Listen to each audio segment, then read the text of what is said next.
everyone, welcome to the Sugar and Crumbs Kitchen. Well, tonight we have Gerry back in the kitchen. Hi, Hello, Gerry. everyone. I'm back. So Gerry is back in the kitchen, the final one for 2021, but she will be back in the new learning hub. So we've just been talking about that, how excited we are, aren't we? Yeah, I'm super excited. So I'm going to come back, not going anywhere. You'll see me several times a year. Well, I've asked her 4 times, but if we get 8 times, it'll be even better, won't it? I'll be here if you need me. Absolutely.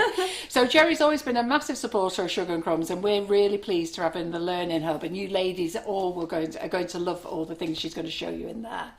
If you don't know about the Learning Hub, it's our new hub that we have just created, and you pay to join. It's an annual membership, but there's an early bird offer on. Now, the early bird was only meant to be for 2 days, but we got a few messages off people that payday wasn't until this week or next week, so John's extended it to the 31st of December, and then it'll go up to $59.99, but the actual annual membership is $99.99. Okay, so while you buy the early bird on your first order in January, there's some terms and conditions, but you get a nice goodie bag on your first order in January. Not first orders now, we're talking about in January, but you'll learn all the things that you're going to get in that group in the group once you've joined it, and it's very exciting in there. All the ladies are absolutely loving it. So all the ladies who've bought it, come on, get those thumbs up, let them all know how excited you all are. You was looking at it, wasn't you? You were quite excited about it. I think it's really nice. Everything's all in one place, and Carol's been very organised with where things are in it, so it's very easy to find the tutors that you want to learn from. And as I say, it's still very much all about regular lives as well, so you don't miss out on anything. And we are in there showing you everything that you need to know about cake decorating, from either if you're a home baker or if you're going to turn professional. It's all there. We're all here to help. So it's all there. To be fair, I've had loads of tutors message me, and even members say, Carol, I really like the layout of the hub. Yeah, it's really cool. Yeah, I loved it. So so we're really very excited. Anyhow, so Gerry is going to show you back to basics, really. She said to me, what would you like tonight? And I said, you know what, can you show them how to use smoothers properly and show them how to cover a cake? So she's here. She's going to cover a cake. She's going to decorate a cake. She's going to use the blossom sugar art. And I'm going to get out the way because we do have the fabulous Karen on comments tonight. Hello. And we have Simon on camera. Hello. And then at the end of the live, I'm going to get Karen to show you the cake that she's made. Your friend won't be watching, will she? No, they're not.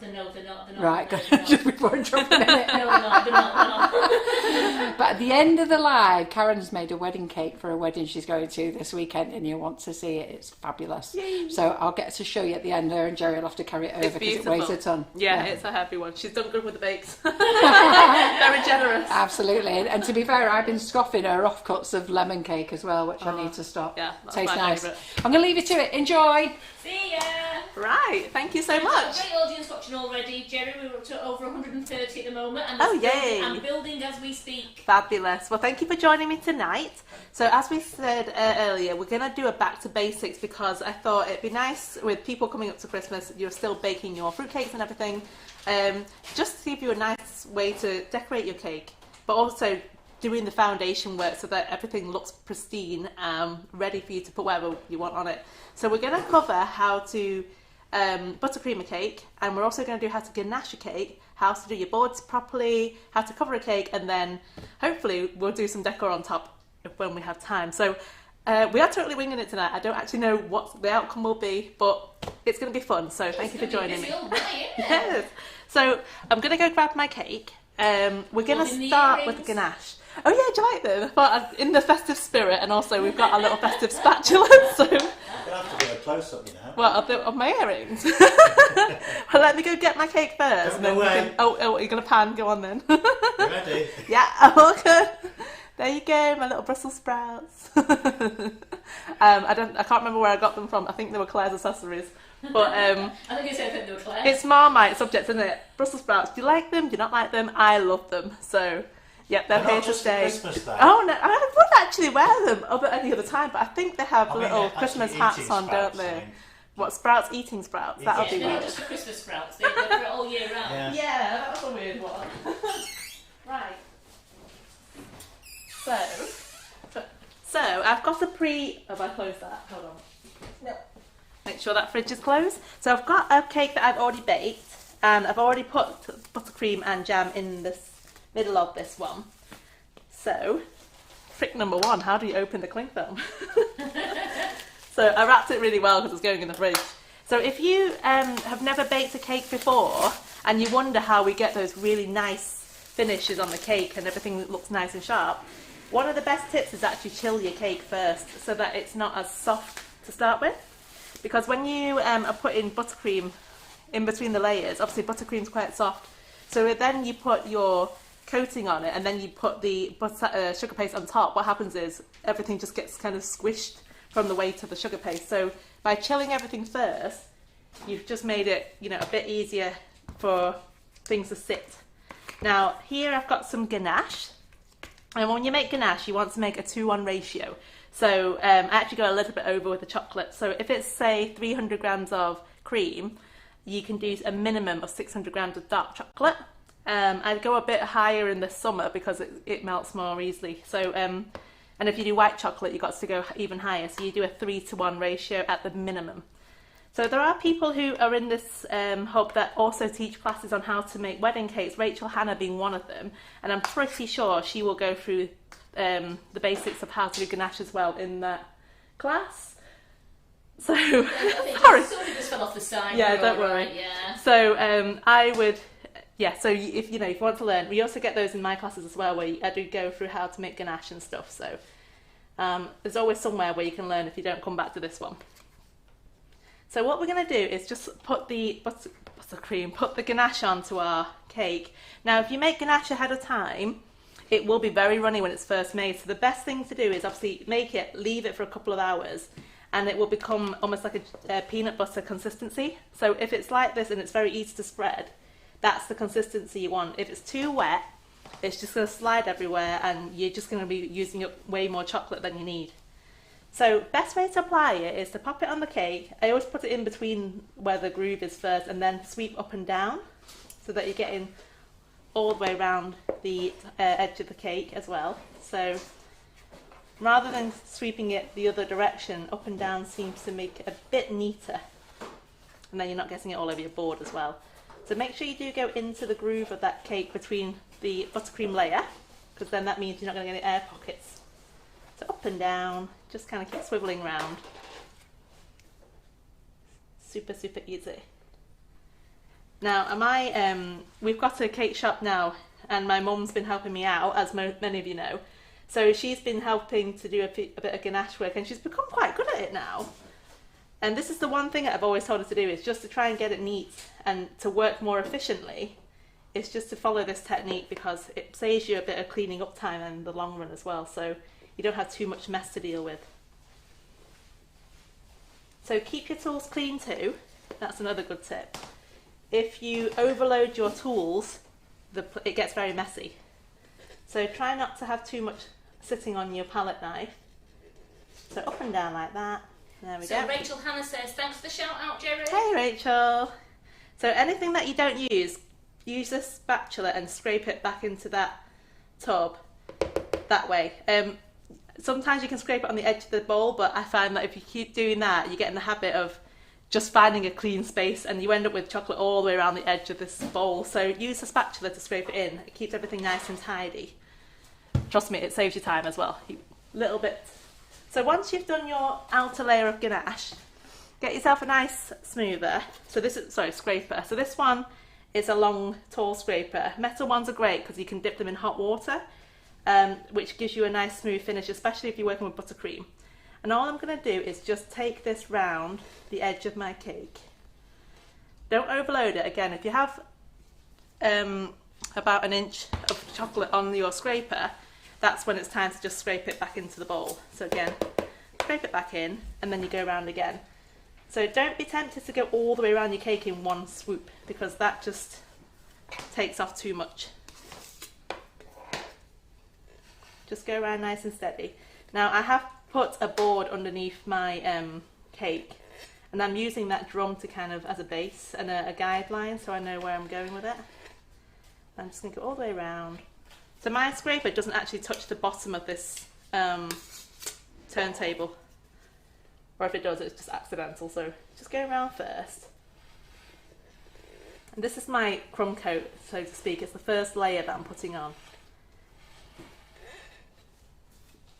you'll find that you'll have to put another layer on afterwards just to kind of neaten things up. If you have any massive gaps, then obviously you can go around again. So if you like here, I've got a few big gaps here, so I'm going to go just fill those in first whilst they are easy to fill. And then I'll do the top, and then I'll pop it back in the fridge to let it firm up a little bit first, and then we'll do a second coat. So super, super easy. A lot of people don't use ganache, but you know what? It works out about it's not that far off in price from making buttercream, and it does give a more solid finish to your cake. So if you struggle with buttercream, you might want to give ganache a go. It's definitely more stable, especially in the summer months when you're making wedding cakes. I just put like the chocolate in the middle. What do you think, Karen? What do you prefer? Do you prefer buttercream or ganache? I don't do many cakes, but I do my buttercream. Yeah, you're a buttercream girl. Yeah. See, I like buttercream, but I'm not the best at it. So I prefer my preference is actually ganache. But we will be using buttercream a bit later on, so I'm going to show you how to do it both ways. So I'm just going to sweep around this. But speaking for my kids, they love ganache. Do they? Yeah, I'm a chocolate girl. They are I do like people. chocolate. It's one of those, it can be a game changer, can't it? You either love it or you hate it. Yeah. Some are really good at buttercream and some are just really, really good at ganache. But it's good to have a go. And if you've never, you're worried about chocolate in general, you can buy ready tempered chocolate at Sugar and Crumbs as well. And all you do is just melt it in the microwave, so it's dead easy. Right, that's quite neat actually. They're wondering if John's watching you for some tips. John came in earlier tonight and I said I'm going to have to go learning tips from him. He did a very good job of icing that cake the other day, didn't he? Just buttercreaming it. Absolutely excellent. I was saying, when I first started, I probably wasn't as good as that. But it's practice, so the more you practice, the better you get. And obviously, you guys who are learning in the hub as well, just go back on videos when you struggle, or if you're about to do a project and you think, oh, I just need to remember how to do this. Just go and watch a video quickly. Right, just two quick things come up there in case people aren't reading the comments. Fudge is back in stock. Carol's updated the stock now. Yay! So fudge tempered chocolate is back in stock. And Maureen's asking, Gerry, yes. You wouldn't ganache a Christmas cake, would you? Because some people don't like marzipan. Oh, I've never done that before. But I did think on one of our other lives, somebody said they were going to ganache their Christmas cake because they didn't like marzipan. You know what? Chocolate and fruit. You get fruit and nut.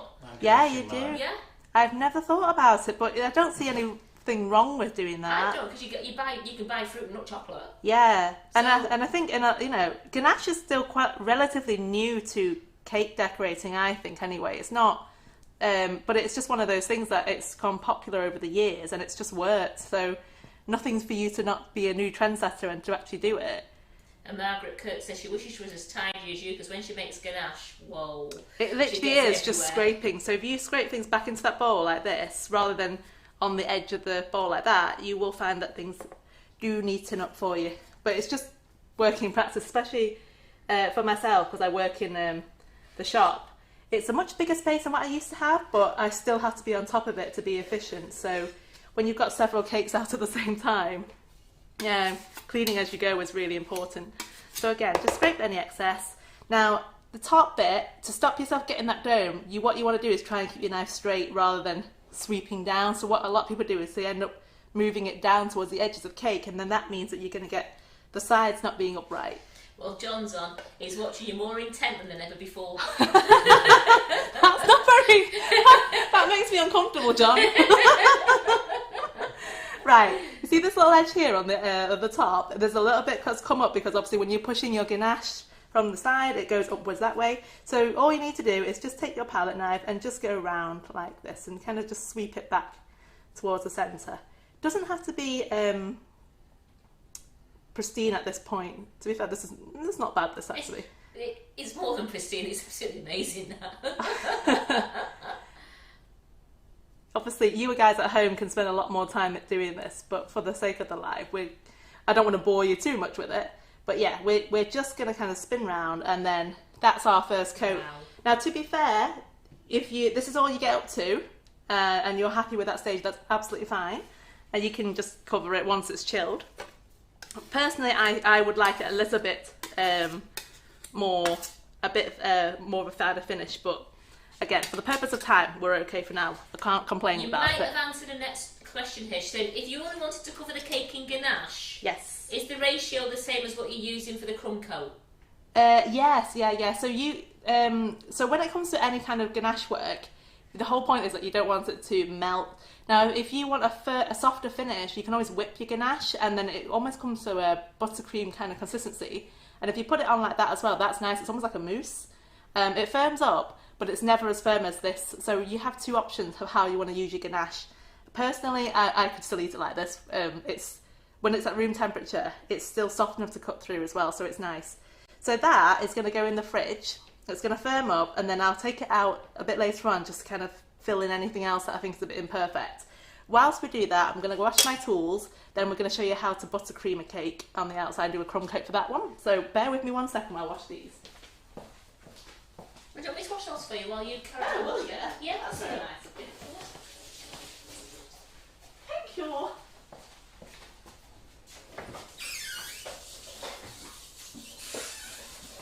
Keep forgetting I've got a wingman. So when you're working on your own in the kitchen, you forget. Right, so that's going to go off. That's going to go in the fridge. It won't take long.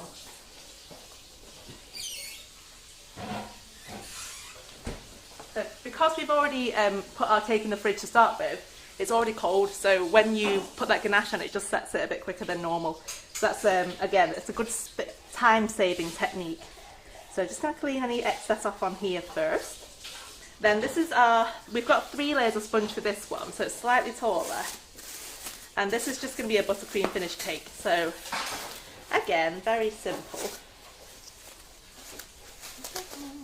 Just take all that off. Now I do add a spot of buttercream or ganache onto my cake drum before I sandwich all this together, and then when it's chilled, obviously, it stops anything sliding off. So that is firmly on there because I've put a blob of ganache underneath it. Da-dum. So yeah, that is I'm going to put it on a drum just so that I'm keeping the surface a bit cleaner. There you go. Thank you. Right. So when you're doing this one, it's the same technique really. And again, because I've got it on a drum, you can almost pop your thumb and finger on the bottom so you're not touching the actual cake, and that helps to guide you around as well without touching anything. Now, personally, I find that if you put things in piping bags, it makes everything a bit easier to pipe, and again, it's less messy. So, doesn't matter what nozzle you're using, you just want to squirt buttercream. It's going around itself. It's doing the job for me. So, you're just squirting it on to fill in any holes like this, yeah? And we're just going to go all the way around the cake. So with it being on the turntable, as you can see, it's kind of helping me out here. It's doing it for me. It's almost like motorised, isn't Yeah, it? it is. So always squirt in between the where the layers of buttercream naturally sit. Start there first, because then you're pushing your buttercream into the grooves, and you're making sure there's no air bubbles, because obviously air bubbles means that you're going to get mouldy cake if you leave it too long. So we want to make sure there are no air bubbles. The sugar content in buttercream means that your cakes will last a few days anyway. So firstly, cover it as much as you can, and then again take your scraper. Oh, do you know what I could do with? Just a spare bowl so I can put any excess in there. So again, it's the same thing as when you're ganaching. You put your scraper flush against your table or onto your board, and then you just sweep around. And again, any excess like this, don't put too much on your scraper. Just scrape it up, pop it in a bowl like this, and then keep going. And that way, everything stays clean. And again, if you need to hold the base of that drum to stop it sliding, then having the board there helps. So you're just holding the very base of the drum. So I'm just going to go around. Now this is a buttercream finished cake, so I will be having this cake, the buttercream, on thicker than if I was covering a cake.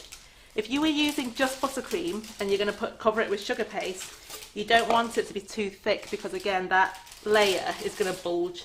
So you want a thin layer of buttercream if you're gonna buttercream and then sugar paste over the top. But if we're just doing a buttercream finish, I want it thick enough so that I can't see these areas here. So again, just keep going, sweeping round. Try and keep your smoother at a right angle. So use the base of that board the best that you can. Okay, now I'm not too worried about this point down here because we're going to fill it with a different colour. But I'll show you that in just a second.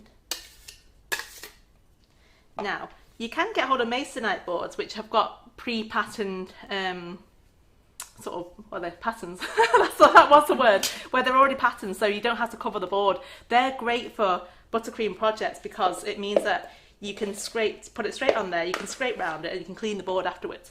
I don't have any with me today, but it's an option that you can think about when you're decorating a cake. We sell those gorgeous masonite boards, don't we? Yeah. We sell them in all different designs on the website. Yeah. We've got like the wood effect ones and grass effect. I love the wood effect Yeah. one. So this is a 6-inch cake and it's a 10-inch board, so you can definitely get a 10-inch and it'll look nice. I generally go 4 inches bigger than the cake when it comes to the board. So again, when I smooth the top, the idea is to kind of bring it in from the outside into the centre. And if you feel like one side is a little bit lopsided, just put a bit more. And then eventually, again, take your smoother and then just whiz round and turn your turntable at the same time. And then sweep over the top. And again, excess goes back into the bowl. So as you can see, the table, everything is very clean. It's not, well, it should be, but it shouldn't have buttercream everywhere. Oh, was it not? Well, you're not a clean worker, are you not? For those that want that super clean, no air bubbles look to a buttercream cake, the trick to that one is just to dip your smoother or your scraper in hot water and then go around, and it melts the surface layer, so you get a very smooth finish. This is actually quite smooth. I don't think it needs it, but if you ever struggle and you feel like it needs that, then just hot water, dip it in, or just run a hot kettle along, the edge. Right, let me just do that very top bit, and then. So, I had a question here. Linda Miles, why is it when you bake 3/8 times 3-inch round cakes? Yes. When you get them out, the different sizes, or is it just her? It could just be the baking time. So because unless you're weighing your mixes every time you go into that cake tin, you might find that one's risen a tiny bit more, a bit less. It's taken longer to bake, and yes, they do shrink from the side of the tin, don't they? Some people like to leave their cakes in their tins for 15 minutes before they take them out. Some take them out straight away. I personally take mine out straight away, and I peel off the greaseproof paper and let it dry cool on the rock as that is. So for me, that works, and they don't seem to shrink. When I leave them in the tin, I find that they shrink, but it's just me. It could be the tins you use as well. So I use PME, and I find that if I take them out straight away, don't get that problem. The biggest problem I have is probably that the tins are true to size. So when I pop it on a cake drum like this, there's no space for it to kind of add the ganache.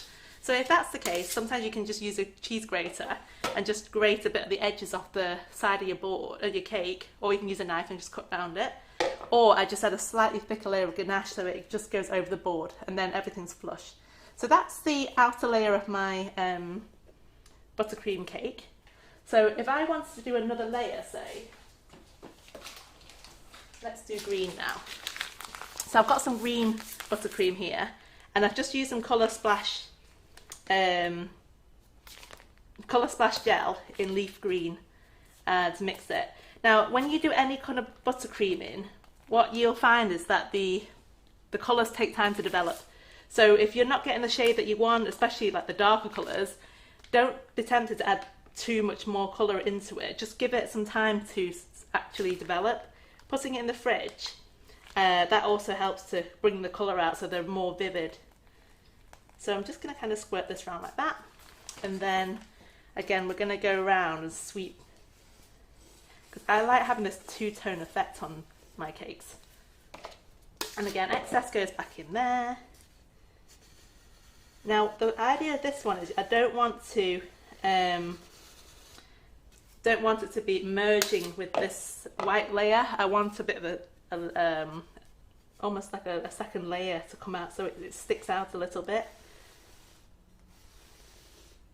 Of course, if you want the whole thing flush, then just keep spinning around with your smoother with your scraper, sorry, until it's all done.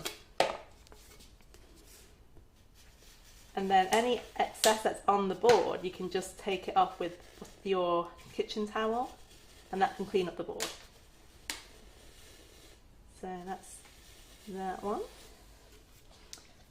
So sometimes when you're just doing a quick buttercream cake, this is like a nice easy way to do. Just decorate it, just to make a cake more interesting. And then you can do the outer, the top bit. So again, we're just going to add some swirls on here. Now this particular nozzle, I wish I could tell you which one it is. Karen, do you know what it is? It's almost like, I don't know if you can see it on the camera.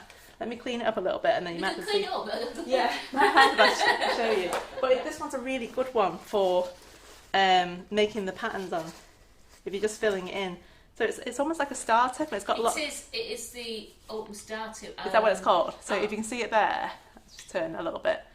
I think Rachel, do you know what this one's called? Because you're an expert. It's Is it in our gem set? Yeah. It's in the gem Savoy set, isn't it? So they've got lots of little teeth sort of, on a round tip. It's in the top of But this one is really nice because you can make these nice patterns here, but also I like to put it on the edge of the cake like this. So if I go around the side, you can decorate the edge of the cake.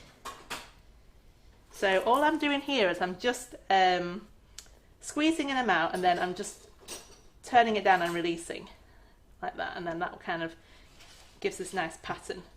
In fact, there is a term for this, but I don't know the technical term. That's the one.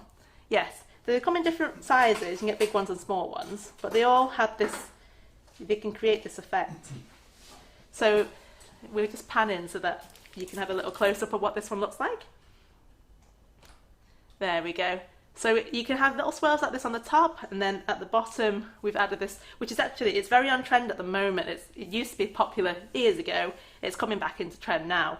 And I can't remember the name of it, but it's cool. It was like the shells. It was like the shells. Yeah. It does have a specific name. Yeah. So again, all I'm doing is I'm going to squeeze a blob and then drag it out. So you squeeze a blob and drag it out like that. Was it the 2 ES? 1 ES. 1 ES it was. That's what it looks and like. It's in the gem Savoy piping set. So I'm just going to go around and do the whole thing. I remember them on the cakes in the 80s. Yeah, they were dead popular then. Really popular. But it's nice because they're coming back in trend now, and then you can. See, everything comes full circle. Yes, it does. So whatever you bought from 20 years ago, bring it back out. It's back in trend now. So these even look like little Christmas trees already, don't they? So that's the basic of a buttercream cake, and then we can add things to it. So if I wanted to add, Claire said it shells the Lambeth method. oh, that's the one. Thank you, Claire. See, I don't remember these things. We just get in the habit of making something and we just go ahead and, it comes second nature. So, so that's how easy it is to decorate with that. And already, actually, a very plain cake can look nice. If you added sprinkles to it, you can add a little drip if you wanted. I'm going to add some flowers. So, we have got some blossom cutters here. So, this is a frangipani one, and we've also got a hydrangea. So what I'm going to do is show you how to make one, and then we've got some that we've made up ahead of time so that we can just pop them onto the cake there for you. So let's just take these away for now. Now make sure you've got enough space and you can see what I'm doing.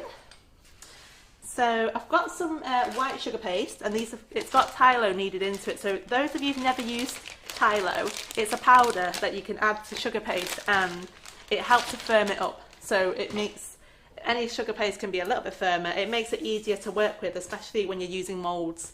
So here I've got white, and it's definitely softer than normal. So I'll just show you what normal looks like.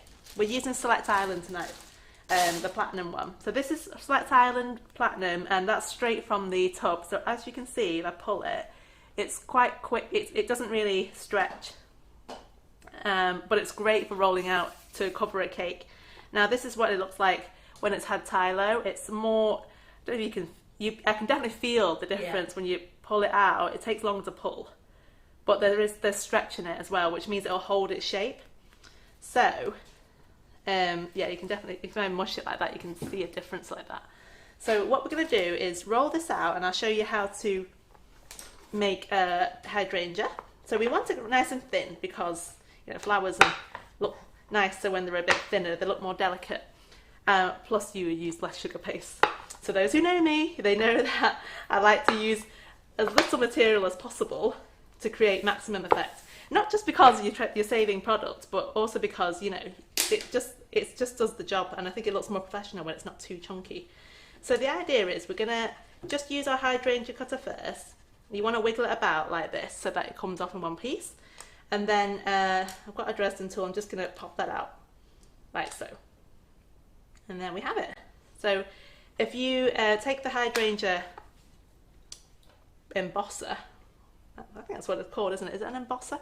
Yes. Then you pop it in and then just give it a little press in the centre like that, and voila! You can see that it comes out. So the easiest way that I find popping them out is just to kind of bend them left and right, and then just pop them out, and it comes out like this.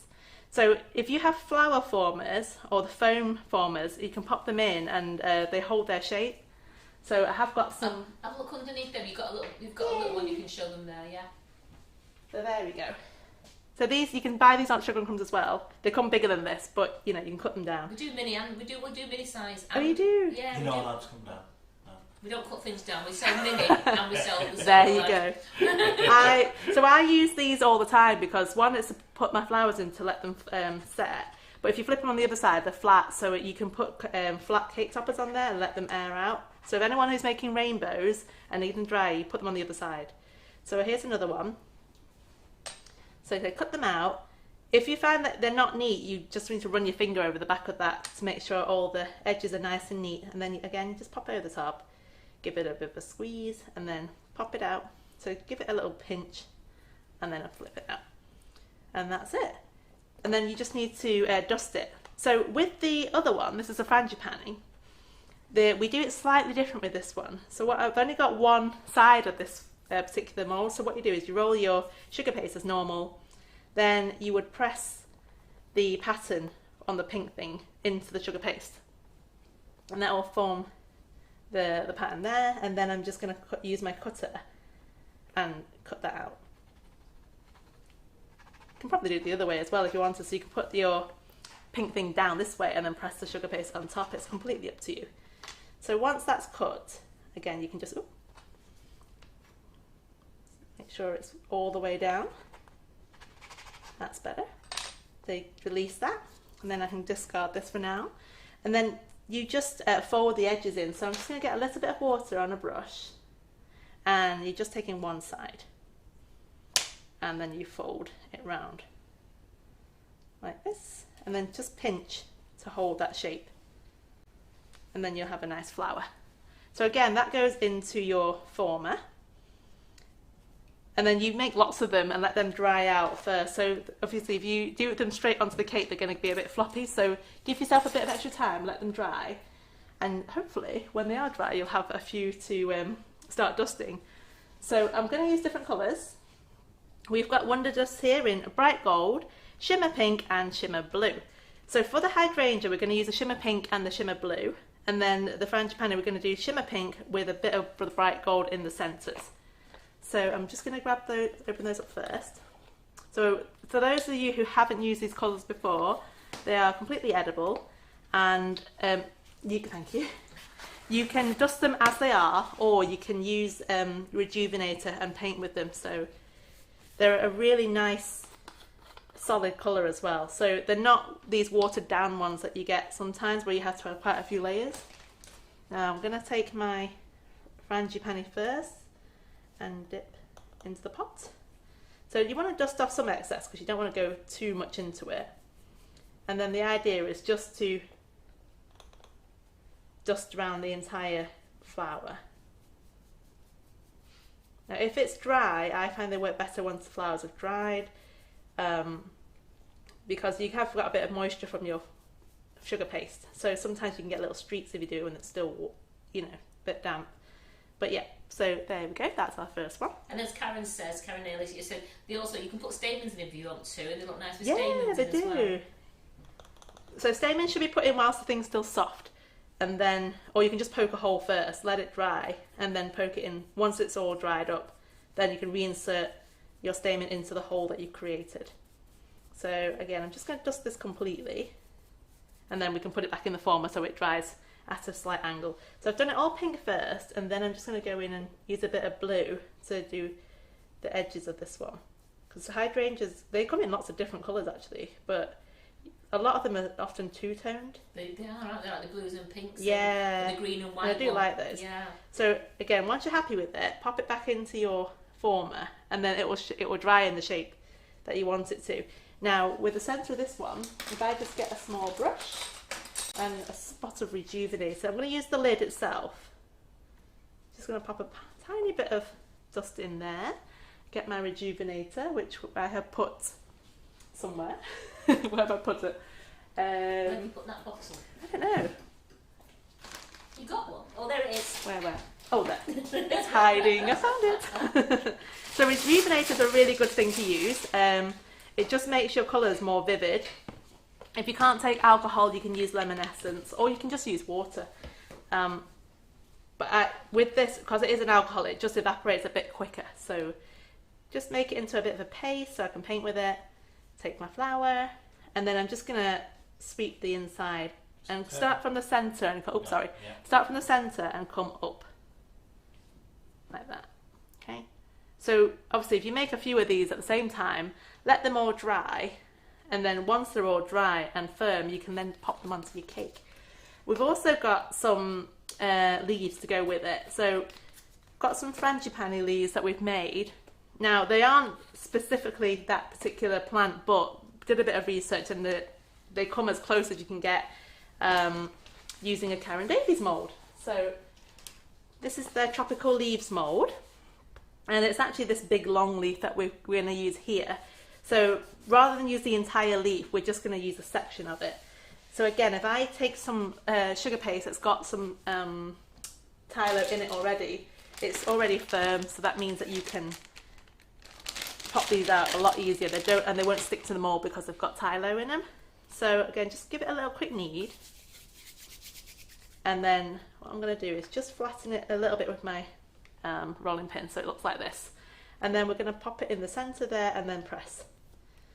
So you want to press it down, and then ta-da, we have a nice pattern. So once that's done, you can just shape it how you want it, and then again pop it on your formers and let it dry however you want. So you can do them in lots of different ways, and leaves are natural, so you want them in different shapes and sizes, and then once they've all dried, you can start applying them onto your cake. So I'm going to bring some over that we've done a bit earlier on today before our live. Blue Peter moment. Yes. So let's pop our cake back here first, and then we'll bring our flowers and our leaves. Now these you can dust as well if you wanted to. They look nice when they're dusted, don't they? Yeah. So actually, do you have a green? I've got some lovely moon dust actually, because moon dust has got a bit of shimmer and it's got a bit of gold to it, and green and gold actually go quite well. Green and gold sound glorious. Yeah. So you can do green if you want, put green on green, but I think because it's Christmassy right now, well, I'm feeling festive, we can add some Well, I've just got a sprout hanging from Maria's. Yeah. So again, I'm just going to dip my brush into the pot, and then we're going to take one of our leaves, and I'm just going to sweep from one end and brush it out like that. It doesn't have to go all the way to the top, but you can see that shimmer already, can't you? It just adds a bit of sparkle, and it's more so when you see people see it in person. So that's a nice little leaf there.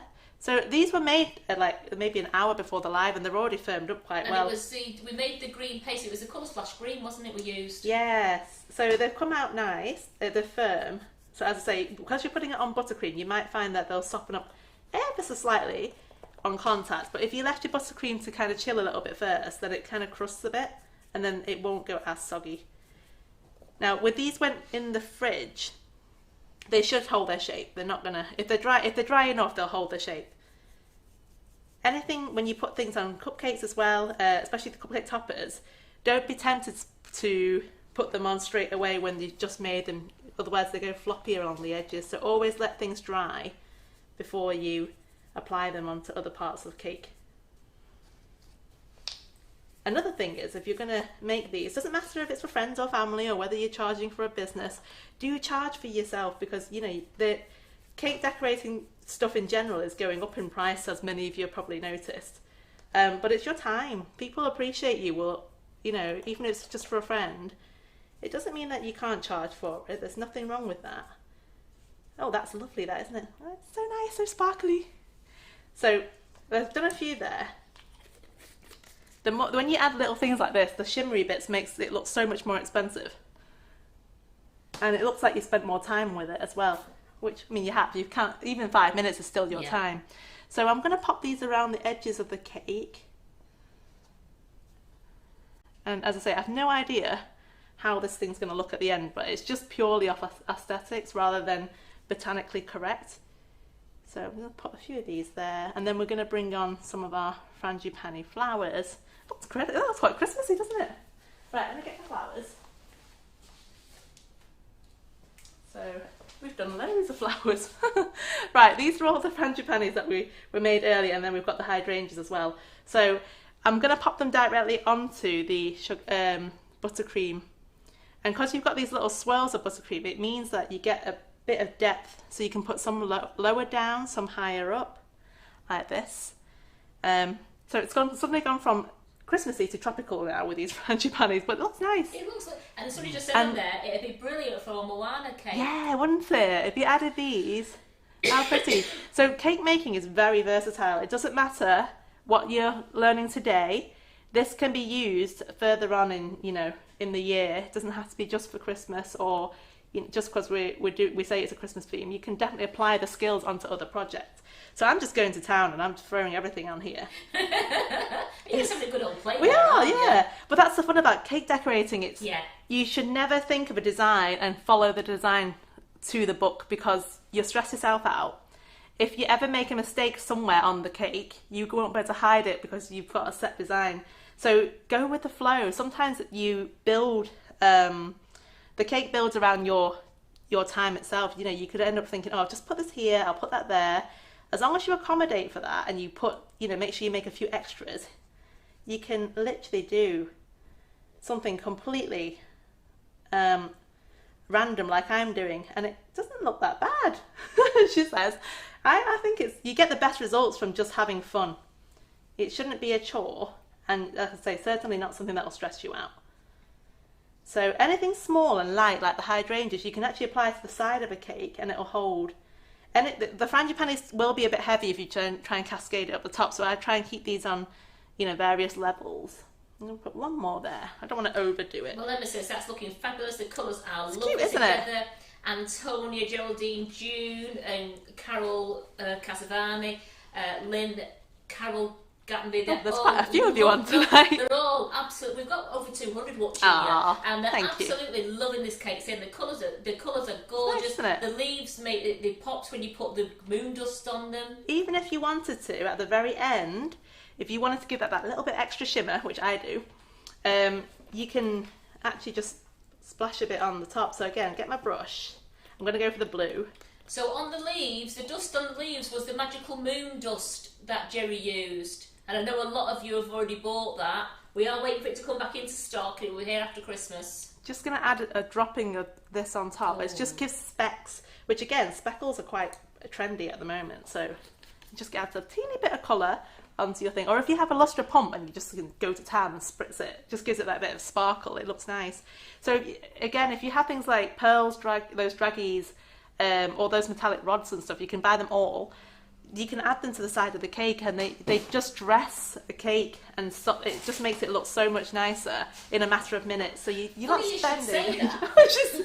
You're so organised. Look at this. Angel mix. Oh, I've got these. So I placed an order 2 days ago, and it arrived just before I came to the live. And this is one of the ones that I've actually ordered. So Angel Mix is perfect. It's classy, and it's got little snowflakes. You've got the gold and gold balls and gold rods, but I love the rods, so just going to pop a few around the cascade of flowers there. As I say, it just adds a little bit of extra detailing, and they stay in place because they're not heavy. And then for the little teeny tiny patterns, you can just sprinkle them on top. So whilst your buttercream is still kind of not crusted over yet, you can just throw them on and they should stick. So again, if anything's, add the occasional pearl and rod here and there, and then it just dresses the cake. So like I say, it looks like you spent a lot of time on it when you haven't. But it's pretty as well, isn't it? Oops. So if they're falling off, it's because it started to crust a little bit. So work a little bit quicker. But it's. You're explaining the demo, so you'll be doing it quicker at home. I'm totally winging it, so I have no idea what I wanted to do in the first place. But obviously, if you've got a design in mind, you've got a visual, you've got a vague idea. So yeah, and that's it. And I know I've not covered your board on this one. I will do for the next one.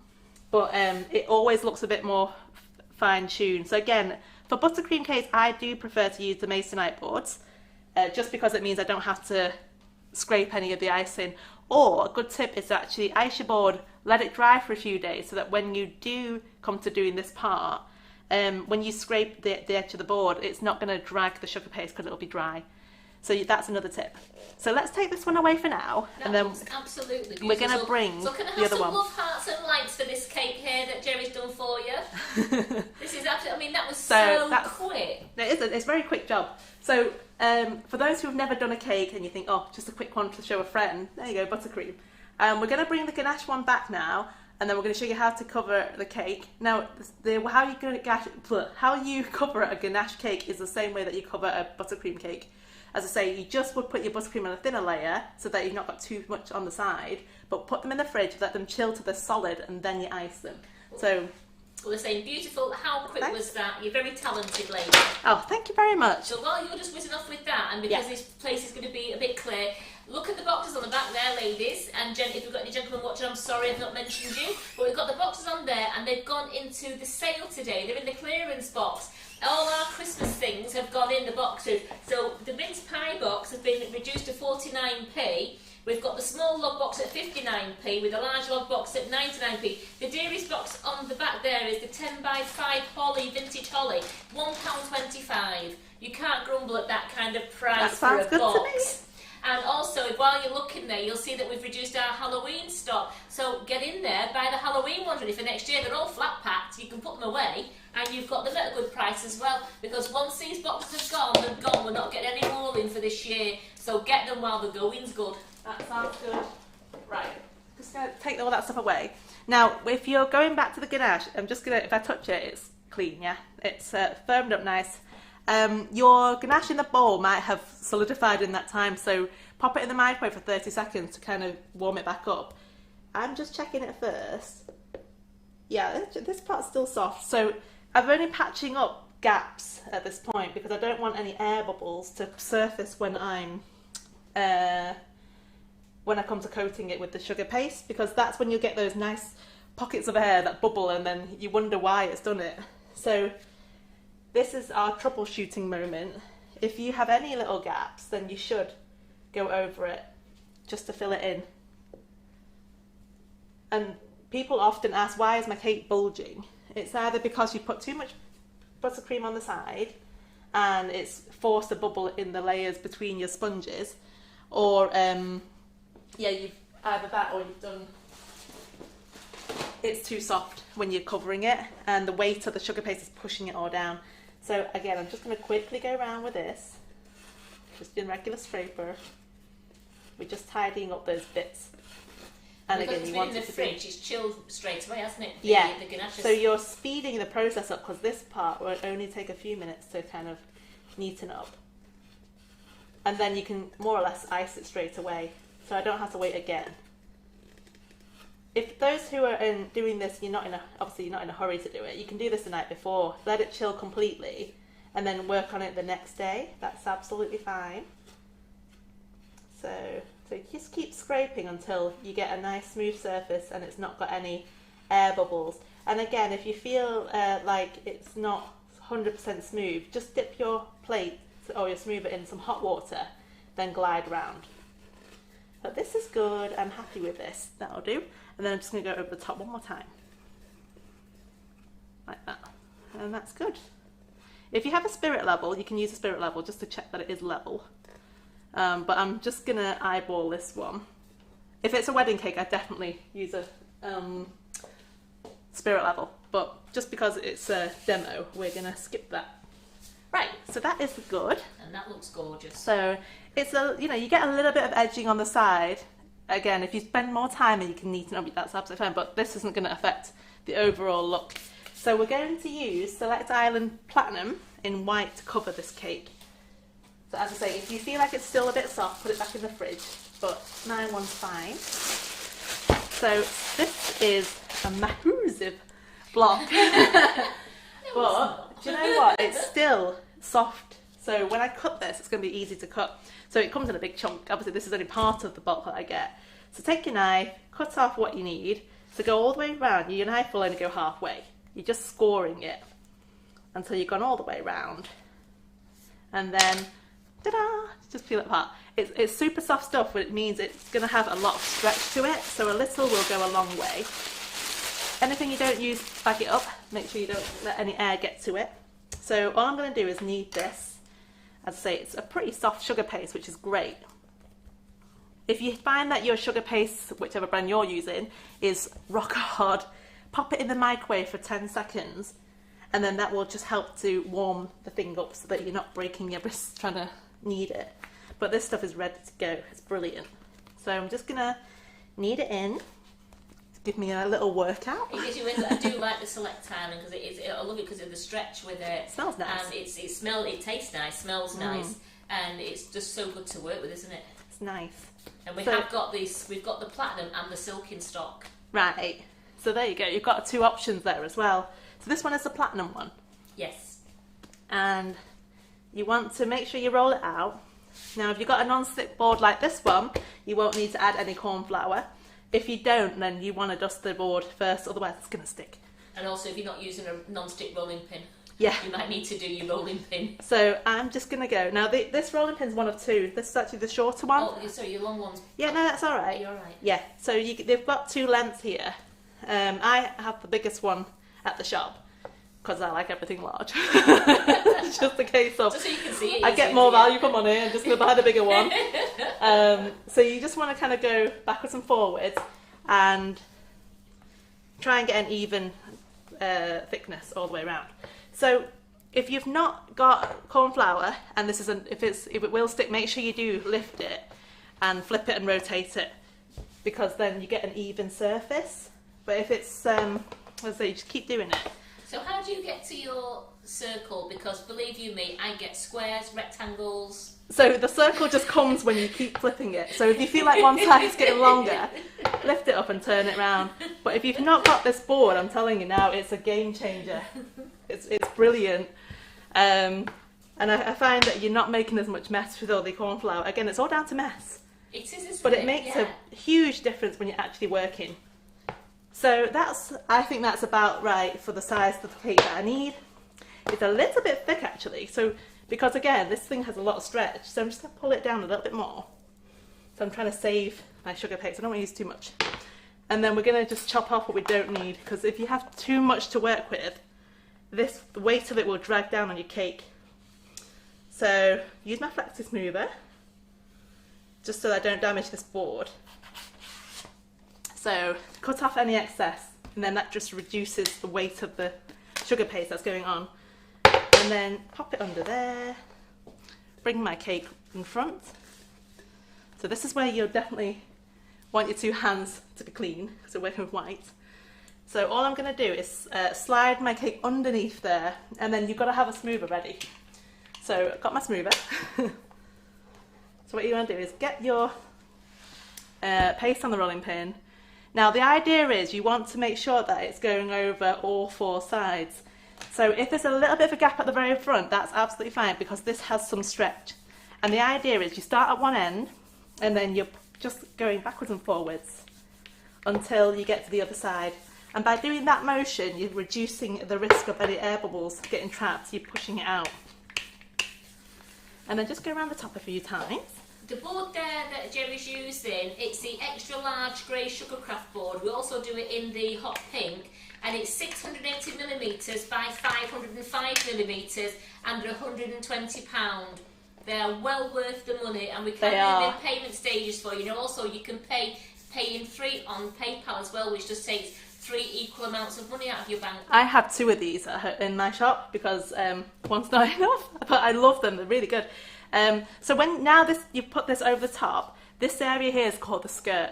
So what we want to do is we want to put the skirt close to the edge of your cake. So the idea is you want to take the air bubbles again out the edge and down the side, and they come up bottom here. So rub the top first, and then as you go around you want to spin this round so you can see this. Anything like this, you'll just fan it out and then just keep rubbing. And as you can see, you're pushing the sugar paste down, which means you're pushing all the air downwards, and that stops any bubbles coming through in the centre. Occasionally you might still get a bubble or 2, but we can also find a way to release that air, so don't worry too much. So I'm just going to work my way around. A lot of people agree with you here about the boards saying they're game changers. Yeah, honestly, they love them. A lot of customers it's the best thing. Boards. Now, once I've got to the bottom here, then I'll use my smoothie again and just kind of keep going around like this to make sure everything is pushed right to the edge and you've got full contact around your cake. That's super important, that everything's sticking, because I'm going to do the upside down method and flip my cake round. And don't worry, you can still do this with buttercream as long as your cake is solid. If it's still soft, you won't be able to do this because it'll squidge everywhere. Now again, you can use a knife to cut around the edge. I'm going to use my flexi smoother. So all I do is take my flexi smoother, bend it slightly, and just give it a wiggle. And it's chopping the bottom of that sugar paste off. That's mainly because I don't want to have too much overhang, but also because I don't want to damage this board. So my chopping board stays clean and knife free because I'm not using that. This is not harsh enough to make dents into it. So take away any excess. And then again, back up what you don't need anymore. Put that away. So do you have that within your kitchen at the shop as well, that no sharp knives on your boards? Yeah. Just because I make about 18 cakes a week, which if I'm doing 18 cakes and I keep cutting into it, eventually it's going to market. So that's just how I work. It's just to try and prolong the life of my board. And again, it's just good practice. You've got a good tool there, you might as well use it. So if you don't want to do the upside down method, all you need to do now is take your flexi smoother, press it against the side of your cake like this, and then we're going to use our normal smoother, and I'm pushing from the middle out to hit the edge of that smoothing tool. That way, if you can get close up, that's great. What I'm doing is pushing it so that it hits the line and it creates a nice flat surface, and it's got a sharp edge. So let's take that away. Can you see the difference? Yeah. So from a rounded edge, we've now got a sharp edge. So again, this is completely down to you. It's a personal preference whether you want a straight edge finish or a round edge finish. I personally think your cake looks slightly bigger when you have a straight edge finish. And again, it's not a necessity. It's more of a trend that people have kind of become accustomed to having these nice simple lines and things. But I mean, it's good practice, you know. If it's good to learn a new skill, so at least you know how to do it now. So look at the difference between that side and the other side. Big difference. Yeah. So that's one way to do it. The other way is to flip it over. So I'm going to get us another cake. Carol, while you're doing that, Carol Gatton was asking, yes, how much sugar paste for a 7-inch cake? You never know how much to get. How do you gauge how much sugar paste you need? So I go for I work in even numbers. So a 6-inch and a 8-inch. For an 8-inch, I normally use about 750 grams of sugar paste to start with. Roll it out. Now I do roll mine quite thin because I've got ganache, so you don't need a thick layer at all. And you'll find that you just need that amount to actually make the surface area big enough to cover it. Once you've taken off the excess, you probably only use about 450. So you don't need a lot of sugar paste. I find that if you're going to use a better product like the Select Island, where it's more stretchy, you'll get more out of it than a regular sugar paste. Certainly more than the supermarket ones, because they don't have a lot of stretch. So I'm just using a corn flour bag. And you can just dust the top of this because I don't want my board to stick to that. So it has been in the fridge, so the temperature is going to make this cold and a bit tacky if I don't do that. So pop that back inside my little tub. and then pop my board on top. I'm going to slide this off the edge of the table and then flip it like that, okay? So again, I've marked down who it's for. So we've got vanilla cake, sugar and crumbs. And again, you know, when you make so many cakes and they're all ganached and they're in your fridge, you're not going to know what's what. So I'll always mark down. Now take your smoother and just go all the way around your cake like this. Super easy. That's another thing I say a lot, isn't it? Super easy. Super easy. But it is. Once you know the tricks, it is super easy. Well, Carol was saying, you're making it look easy. It is easy, lovey. Just have a go. Is that what Claire says? It's only cake. Yeah, Carol says it's only cake. It's not, like I say, it's fun, it's therapeutic if you just take your time and have the patience to wait for certain things like your cake to chill, your ganache to be the right consistency, and then your sugar paste. If you get the right sugar paste, it just makes the job so much easier. So I'm just going to take my flexi smoother again and just go around the edges. And then I'll take a normal knife, and then the edges here, I just kind of score it off. And then finally going to flip it back and just neaten the very base of it. So there we go, that's all I need. So now the ones that I take off the bottom here, I discard that because it might have a bit of chocolate around the edges. So again, flip it round, pop it back underneath there, and then I'm just gonna kind of keep going around like this. Oh, forgot to do the top. So when I do the upside down method, let me show you again. Forgot to do that part. So what we do is, oh, take it off, hold on. Flip it again. Flip it again, right, let's flip it again. Part 2. Right, so when I did this straight edges, you can either do it without flipping it with the scraper, or if you do want to do it the upside down method, if you can see here, you can see a bit of a gap underneath because it's still it's a beveled edge. Beveled edge. Beveled edge, yeah. Yeah, so to get it straight, just use your smoother, and it naturally, if you just keep rubbing it like that, it naturally pushes it down. You see that? And then again, once it's hit the bottom, then you'll just go over with the edge like that. And then that will neaten it up. So you'll do that all the way around. So I'll just do it again here. Because you can clearly see there's quite a big gap there. So again, I'm just going to rub. And you'll be surprised that giving this edge, it makes your cake bigger and deeper. It looks like you gain a few extra inches just from doing this part. So again, just give it a little rub. And finally there. Now, if you find that you get a bulge when you're doing this, just take a knife or a scribe tool or an acupuncture needle and just poke a hole where the bulge is, and it will release that pocket of air. It's very easy to get rid of that at this stage. Again, just go around. Great. And then I can flip it now. So quite happy with that, that'll do. Ta-da! So we have a nice straight edge, and again, if you really want to go that extra mile, then you just finish off again by making sure you go around like that. But I'm happy with that, looks good to me. So, now this one is a little bit more Christmassy themed, so again, I like to dust it, and I'm going to use Wonder Dust, Magical Moon Dust. So it's currently out of stock on the website, but loads of you have bought it already anyway, so you probably got it, yeah. So just going to take a nice brush, and I'm just going to sweep it on the top. Now, this might have a hint of blue because I used it before for the hydrangea, but it's fine. Dust is dust, it looks nice still. So the thing with this one is it's got this gold shimmer to it as well, so it's not a solid white colour. And in different, depending on which way you look at it, you'll get different colours coming through. So I'm just going to dust the top, just make it a little bit more festive. That's good for me. Right, so I don't know if you guys can see it at home, but in the studio it is gleaming. It is twinkle. It's lovely, isn't it? Lovely and sparkly. So that's our cake covered.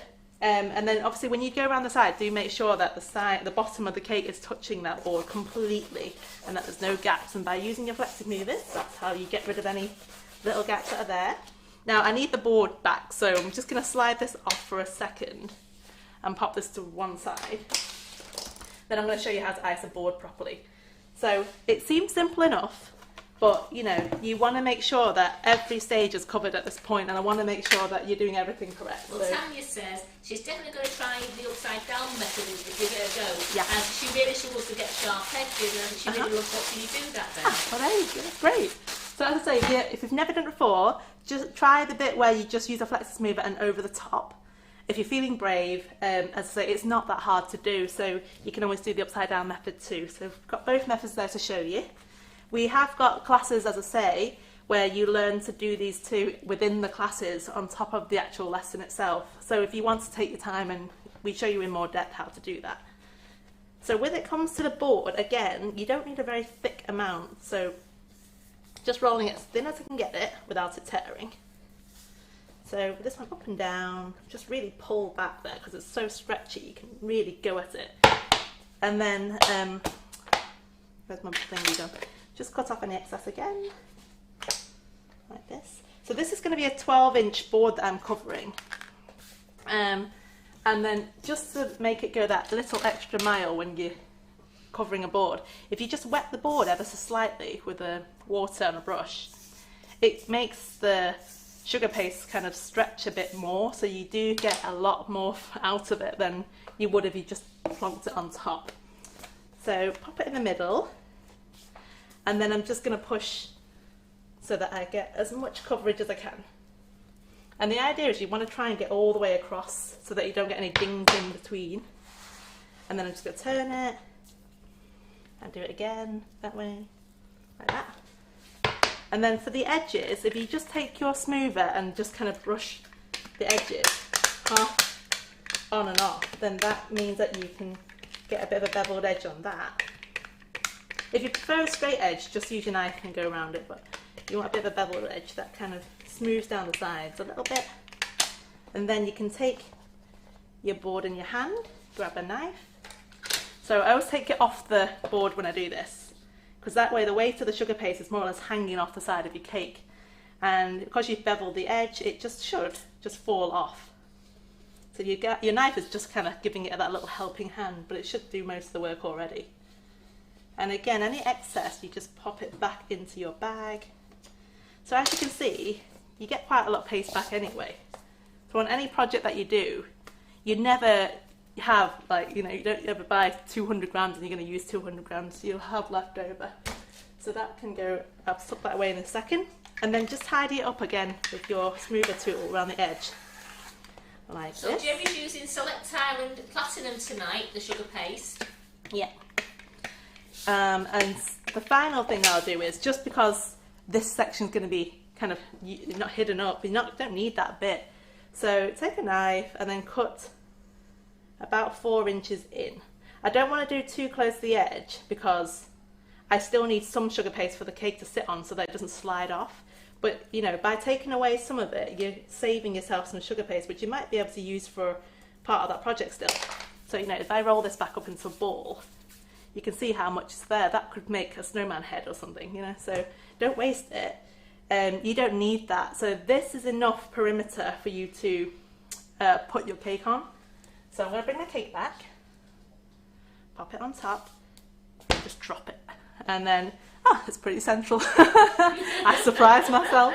So there you go. The idea is, obviously, you can try and put it as central as possible. Sometimes if I'm putting a message at the front of it, I will off-center it, just because it's a personal preference.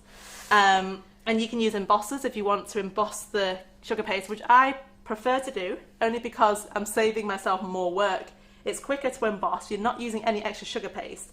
All you need to do is get some dust, a bit of rejuvenate, and then paint what you've embossed. So it's super, super quick. So that's one way. Now, I'm just going to quickly add a border to this cake because, again, it just looks a bit more interesting. So I'm going to go back to using my Select Island.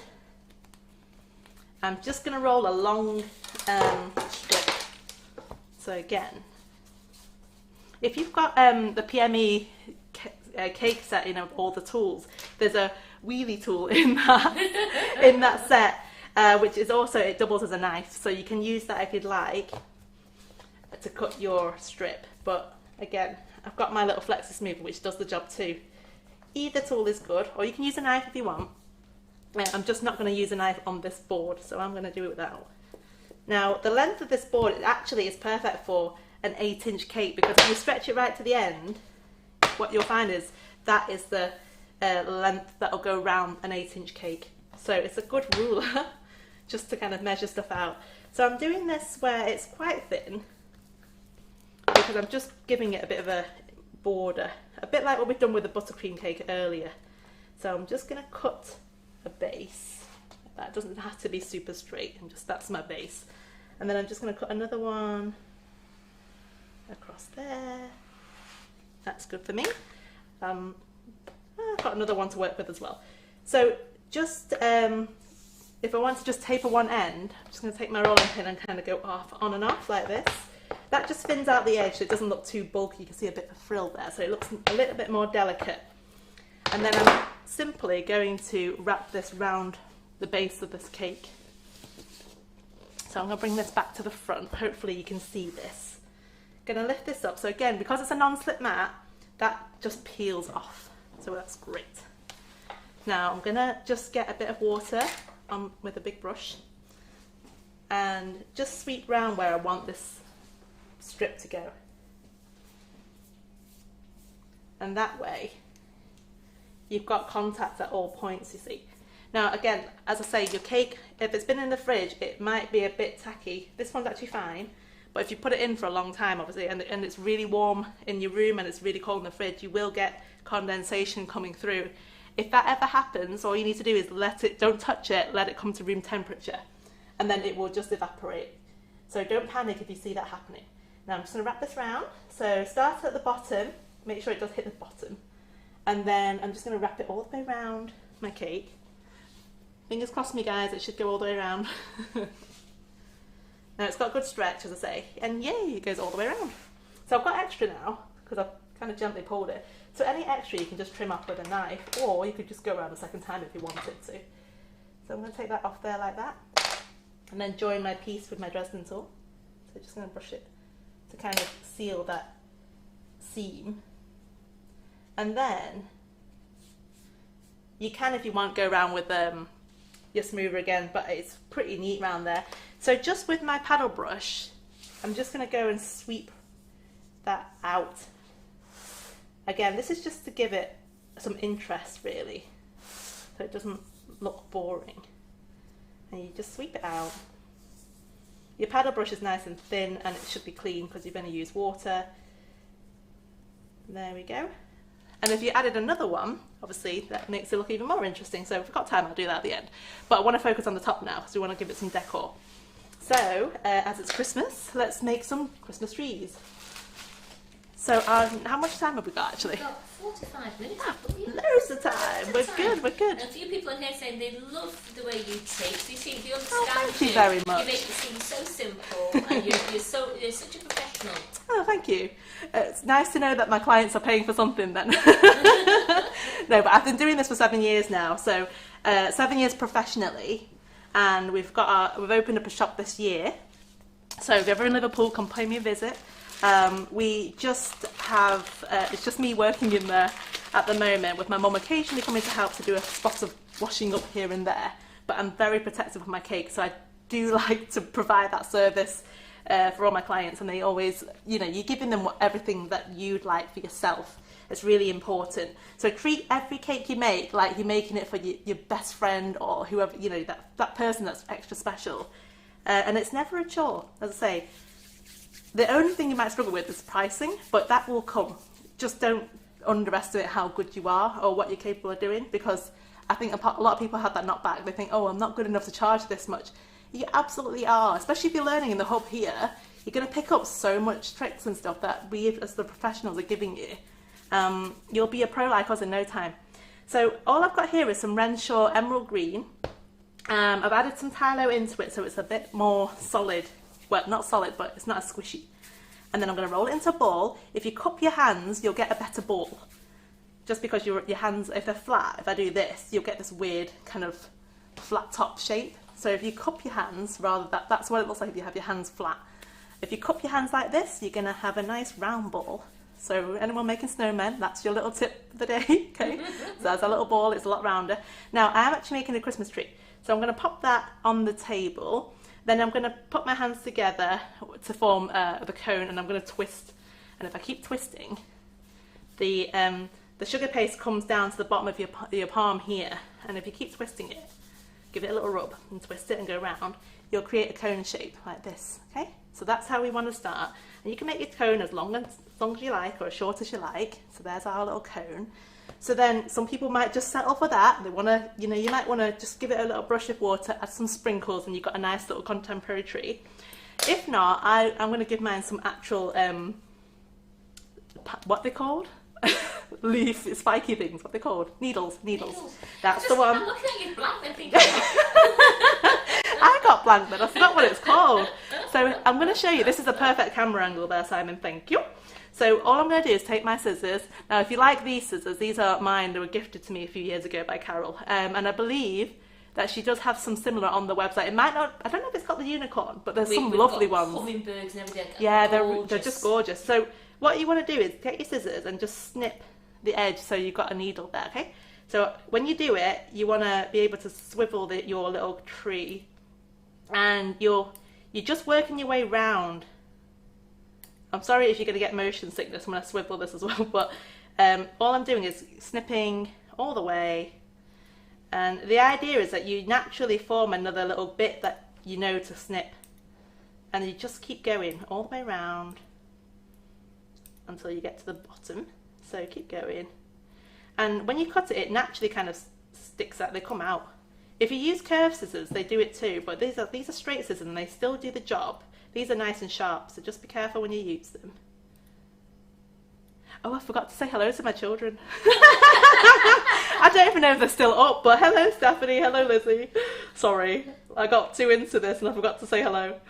So my children do watch. As I know some children just actually do come into the hub as well, so if you're, if you're a family, you're more than welcome to watch in on any of my lives. They are child friendly.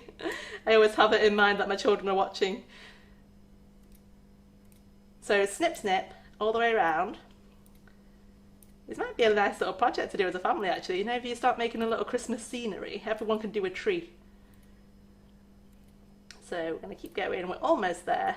If you at any point you think, oh, I've had enough, that's long enough, just cut it off at the bottom with a knife. So I'm going to keep going.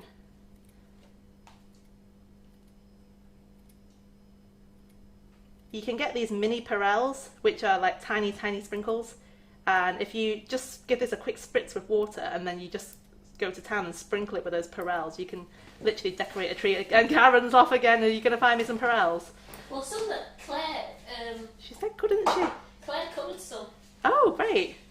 So would you like some fusion green ones? Oh, I love that, thanks. Oh, thanks Claire. So look at that, I've got some already, yay! So the perels are great because they're tiny. I like those minty balls you've got there as well. There are chalk balls, the white chalk balls. Yeah, And we I put them with the love fusion it. green. But the mini perels, we sell those in the small bags now because they're matte colour. They're matte, so they colour with our Wonder Dust absolutely perfectly. So Okay, you great. can colour them any of our Wonder Dust colours. So do you like my tree? That's it. So we've got a little 3D tree. So if you find it easy, you can always put it on a little bamboo skewer or something, to hold it whilst you do this part. But I just hold it as it is. So what I'm going to do is just open this little bag or little tub. I'm just going to use some water. So as I say, if you've got a spritzer bottle, it's probably better to use a spritzer because you're not getting too much. Claire says leave her minty balls alone. Sorry Claire, got my hands all over them now.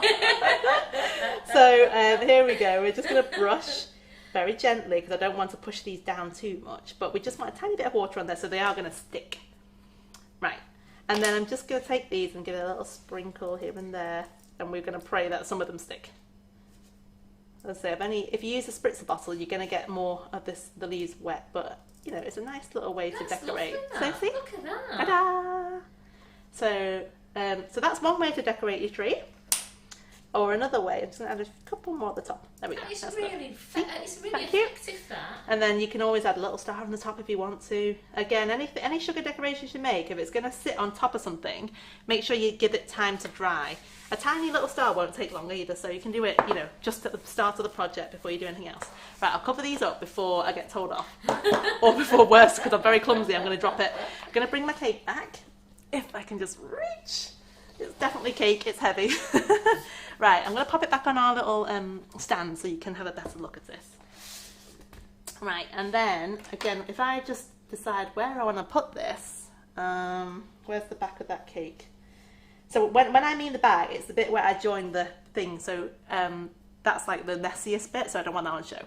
And I'm just going to put a little bit of water, and then we're going to transfer our tree and pop it on there like that. And again, as usual, Blue Peter style, I did one before the live as well, or two, we did two before the live. So these don't have any supports in them, simply because if you give it enough time, they'll stand up by themselves anyway, they're not going to knock over. So people can just grab one of those and eat it if they want to. Now, I don't know whether it's going to work with this pouch. Oh, it does. You can use icing sugar if you want, or I use corn flour, just because it's in the pouch. If you just kind of give it a little tap, you can just create some fake snow on your cake. And that will just kind of dust it up a little bit, so you get a bit of a dusting. Ta-da! So you can use icing sugar, or you can use that. Now, if it is icing sugar, you put it in the fridge. You might need to give it another dusting afterwards, just so it dissipates. So that's our little tree, and I think it deserves a little reindeer on there. Oh, so let's make a quick reindeer. Yes. It is Christmas. Yeah. I mean, you can't have trees on a Christmas cake without having a little reindeer. Yeah. So again, I've got chocolate brown Renshaws here. I've mixed it with some white, and I've added Tylo. So again, if you ball this, it's a lot firmer than if it was just on its own. So I'm going to take a ball of sugar paste. So it's not going to be a little reindeer, it's going to be massive. It's probably about 50 grams, I'd say. Again, I don't really weigh my sugar paste, because it's, again, so go with the flow sort of moment. You just make it as you go. Well, Margaret Kirk said, that's it, it's Christmas tree day tomorrow. Doesn't take long, so and they look really effective, don't they? They do both ways there, well, with a little nonpareils on, and also with a little bit of dusting on there. Yeah. But you could also dust it with a little bit of snowstorm as well. Yeah. To make them twinkle. Or, as I say, if you were doing it with the buttercream, you can just squirt buttercream in layers and then top it up, and then it will create a tree as well. So that lots of different ways. So again, when I'm making the body, I just want to make sure I'm rubbing it enough so that there's no lines. If there is, just kind of rework it, because I don't like seeing the lines and stuff on it. So give it a good rub. I tell you what, it's warm in here tonight, isn't it? Or is it just me? Well, I've turned the heating off as well. It's very warm. I thought it's just me having my little workout. Right. So when you've got your sugar paste nice and smooth, you want to roll it slightly to elongate it so it has this kind of cone shape. Looks a bit like a pine cone right now. And then I'm going to sit that in the middle there, and then I'm going to grab a dowel. So I do have one. There it is. So any dowel would do. You can use a bamboo skewer. You can have a bamboo one if you want. These are... Hey? You can have a bamboo one if you want. No, You're right. either's fine. Yeah, these are just supporting poly dowels. So these are the sort of things you use to support a tiered cake as well. So if you need to stack a cake, you've got to make sure it's doweled properly. But I'll do that with you another time, I'm sure. So I'm just going to stick this in his body. Sorry, reindeer. Now, so that you don't get a squash body, you want to hold it gently and twizzle your stick. So whichever stick you choose to use, just keep twiddling it to get it in. That way you're not going to squash his body too much. And then when you push it down, make sure it hits the bottom of that cake, okay? Because that way your reindeer won't sink. Now I'm just going to get some scissors or pliers, and I'm just going to cut some of this off. So the idea is you want to cut it so that there's enough for the head to sit on, but not too much that it's going to poke through, because sugar paste... Yeah. Well, the problem with sugar paste is obviously it's still soft, so the weight of the head could give it, it could slide down over time. So I'm going to make some legs. So legs are very easy. It's just more cones, basically. So again, take another piece of your sugar paste. Start with rolling into a ball first to get rid of any lines. So remember, cup your hands. If you've got shovel hands like mine, then it's not going to be a bad job. It's not going to be a long job. It's just literally just curl it. So it's a nice soft, like Malteser ball. And then again, you're going to use the palm of your hands to kind of twiddle it so that it tapers down on one side. And then the thin end is the bit that goes at the back end of the reindeer, and then this is like the hoof end. So to get the hoof, just pop your feet on the floor and twiddle it. And then that creates a flat surface if you just keep twiddling.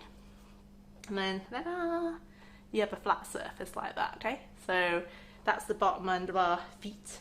Now anything like that I don't want, I can just cut it off with a knife. So I'm just going to take my knife and trim off a little bit. And then we're going to stick it on our reindeer now. You do that at an angle, don't you, Sylvia? I do it a slight, yeah. Angle, so it fits into the body. Just kind of bulks it out a bit. So pop that on one side. I always find if you want to make them a bit shorter as well, because short legs kind of look cute. Yeah. So, and at this point, it doesn't even need water to attach it. If you do, if you need to attach it, just use a bit of water. But I don't think this one needs it. So I'm just doing the same thing on the other side. And again, if I just chop off at a slight angle, it means that it's tucked away there, like that. So it's cute. There we go. So we have legs. I'll do the hoof in a minute. Just going to do the front legs as well. So the front legs are exactly the same, except for we just keep them upright instead of putting them downside. So there's another one. Now I'll just make it a bit thinner, but just want to line them up first so I see what I'm making, and then.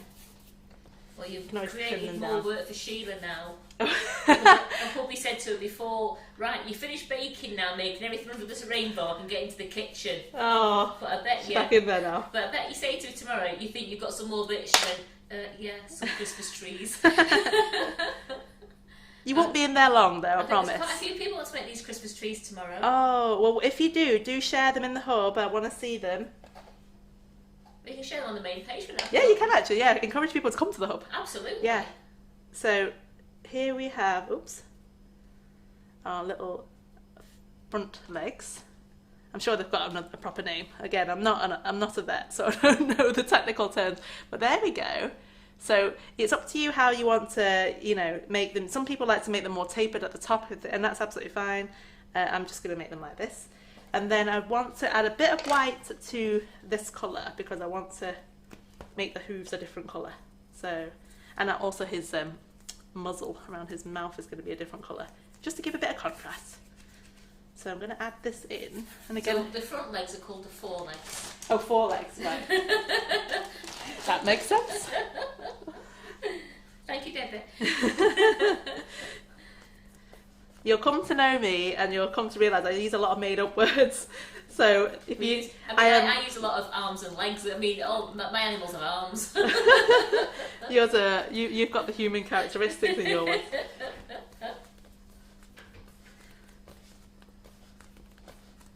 So I'm just going to mix it in so it's a nice lighter colour, and then because you've got a bit of contrast there, it just makes it a little bit more interesting. So for the hoof, we're going to just roll another ball, say, and then if you just put it between finger and thumb, like that. Where am I? Oh, there we go. And then you just twiddle it round with your other finger and thumb, and it creates like a little flat disc sort of thing. So that's, and then just put a little slit in the middle of it, and that splits it off into two, like that. And then you can use that to kind of attach to the foot. I've just called it a feet as well. There you go. Ta-da! So it's got one foot. I'm just going to do another one. And again, if you have more time, obviously, you need to take a little bit more time to do this and make sure everything's neat. Always make sure your knife is clean as well, so that you have a cleaner cut, because if it's got a bit of sugar paste stuck to it, you'll get the drag from the sugar paste. So make sure it's clean. And Maureen Bailey just said, if this is what the future hub sessions are like, we're in for a treat, and this is exactly what they're going to be like. I always give you all the secrets. I don't hold back, and it's mainly because I want you to actually learn something properly. We don't, there's no point sugarcoating something and pretending this is how you make it, because then you won't get the results. So, and it works well for us professionals too, because we want you to be able to charge the prices that are right for you, which means that we're not competition. And you have to understand that no one's ever competition with anybody. So, you work for yourself, but value yourself and your time. It's really important. So I try and teach you everything so that you all become, up to a certain standard, that you can feel that you're comfortable with charging what you want to charge. And then again, you're going to enjoy the process more because people value you.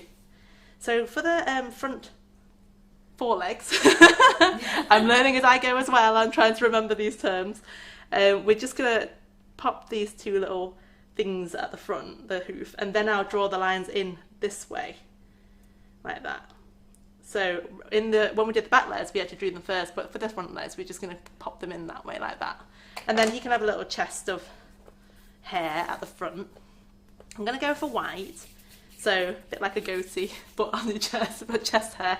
So just make a little droplet like that. So again, it's just, I call them raindrops. So you get out with your ball, and again, it's that twiddle with the end of your palms. Pop it on through the dowel, and then you definitely know it's secured. Then you're going to get your Dresden tool, and you're going to pull the fur. So if I get a little close-up there, or Simon can do a close-up for me on side camera, perfect. And then I'm just going to use my Dresden tool, and I'm just going to pull the sugar paste down. So you just kind of want to give it little sweeps. The idea is that you want to follow the direction of the body so that the hair looks like it's naturally flowing that way. And then any stray bits, just tuck it away. But that is cute, right? And then just make sure it goes all the way around. Is. So any ladies who still, or gentlemen who still haven't joined our hub, our learning hub yet, then please ask the ladies on here, is it worth it? It definitely is. We're going to have such a lot going on in there. We've got over 100, apparently over 100 lives a year. Yep. And plus more, because as we know, Carol's always like diving an extra one in. Yes. And I get new things in. And I'm definitely going to be doing at least 4 here with you, so you've got to make. This is a bit sticky. Yeah, so it's well worth it, and you'll it's all and if you sign up for the early bird before the 31st of December, it's only $49.99, and you get a free goodie bag on your first order placed after the 6th of January for £30 or over. You get a free goodie bag. That's fantastic. You also can join monthly if you want to for $9.99 for the first year, or you can join quarterly for £19.99. So you can't argue with that. So you can do your first payment now at $19.99. Your membership won't start until the 6th of January, and then you will renew it in April if you was on a quarterly one. See? So there's always options for you, lots of different options. And as I say, it really is worth it. Just if you want to further your skills, it gives you something to do as well, you know? Even if you just want to watch something, and you know, it will inspire you, hopefully, to actually have a go yourself and get your tools out if you're feeling a little bit rusty. So we're going to make the head now. So I like making my body, the animal head slightly larger, just because it's a bit more cartoony. So for this one, we're going to go, it's probably about 1/3 bigger than the actual body. So my head starts off as a ball again. And then we're going to just make it a little bit more oval by tapering to the very top. So we've got our oval shape.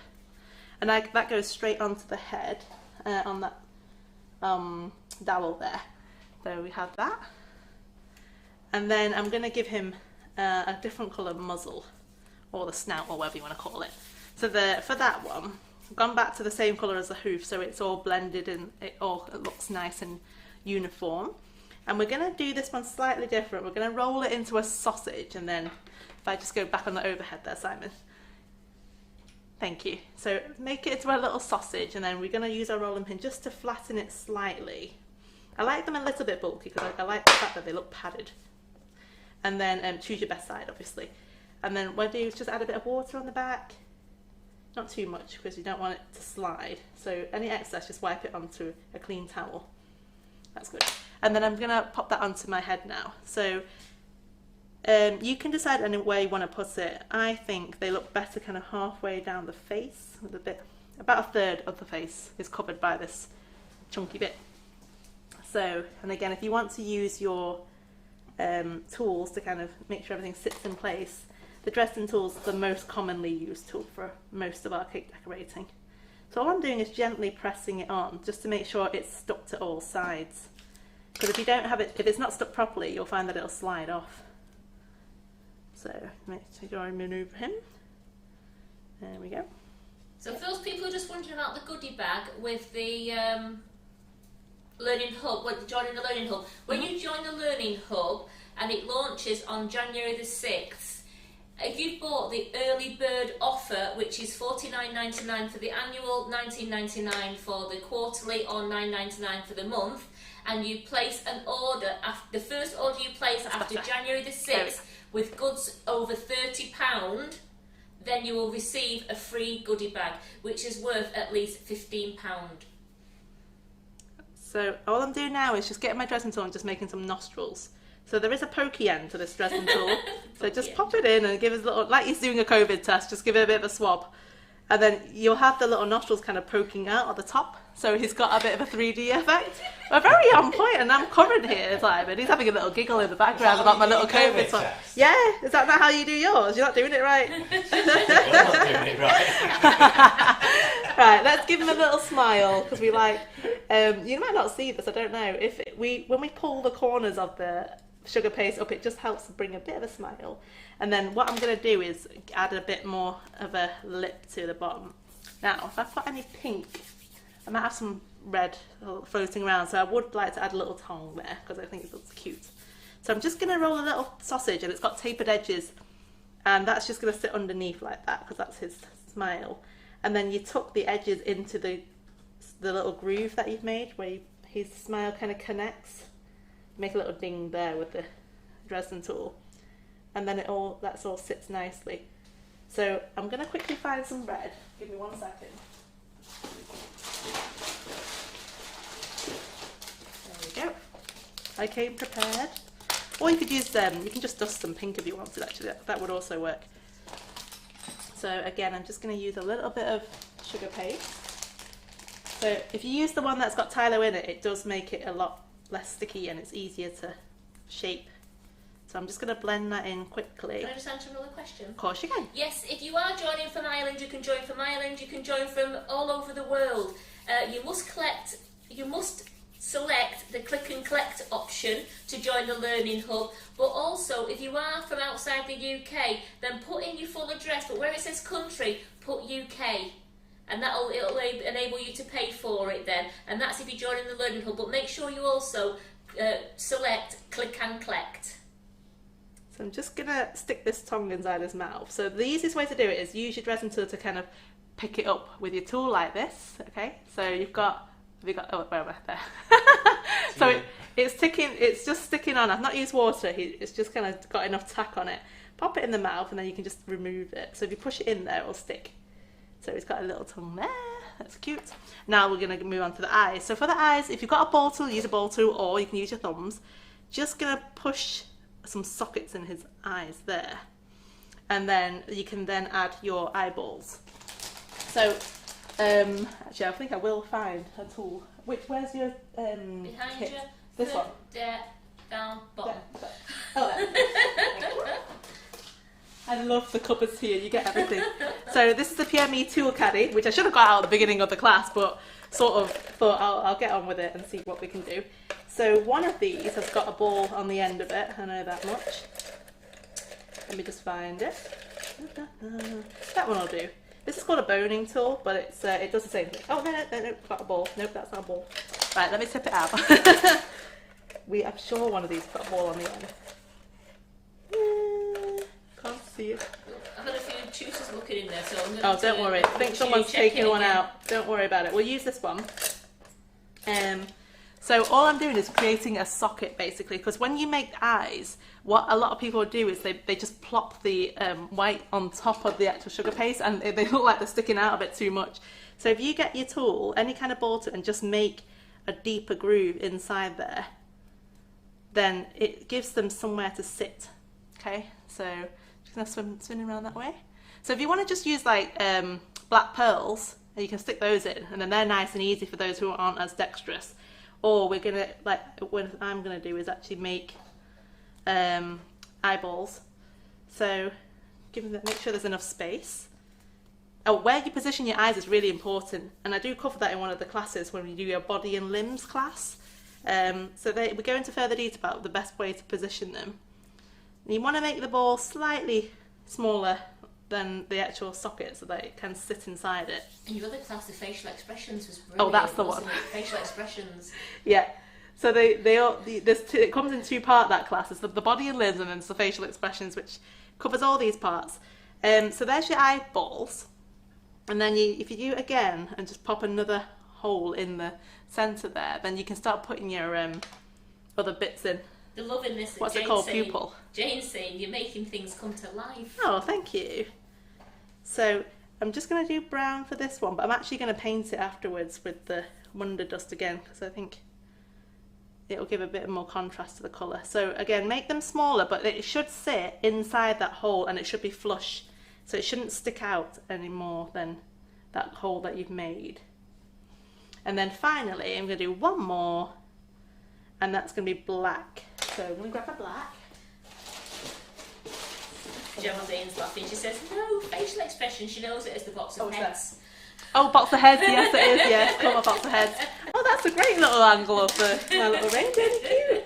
So this is Renshaw Black. Oh, look at him. You only need a tiny bit. And again, if you want to use the little black pearls, because you can get them in lots of different sizes, you can just stick a pearl in there. But I've got the black out, so I'm just going to use one of these. And as you can see, I've not had to use water, but you can if you want. If you find that it's not sticking, just get a small brush and add a tiny amount in. Not too much, because you don't want it to pool. Well, welcome to Christine Thompson. It's her first time joining her live. Isn't cute? It's more fun than watching it later. Aww. And she's loving Bambi. Thank you. Right, we're going to give him, I don't know if it's him or a her, but do you girls have antlers?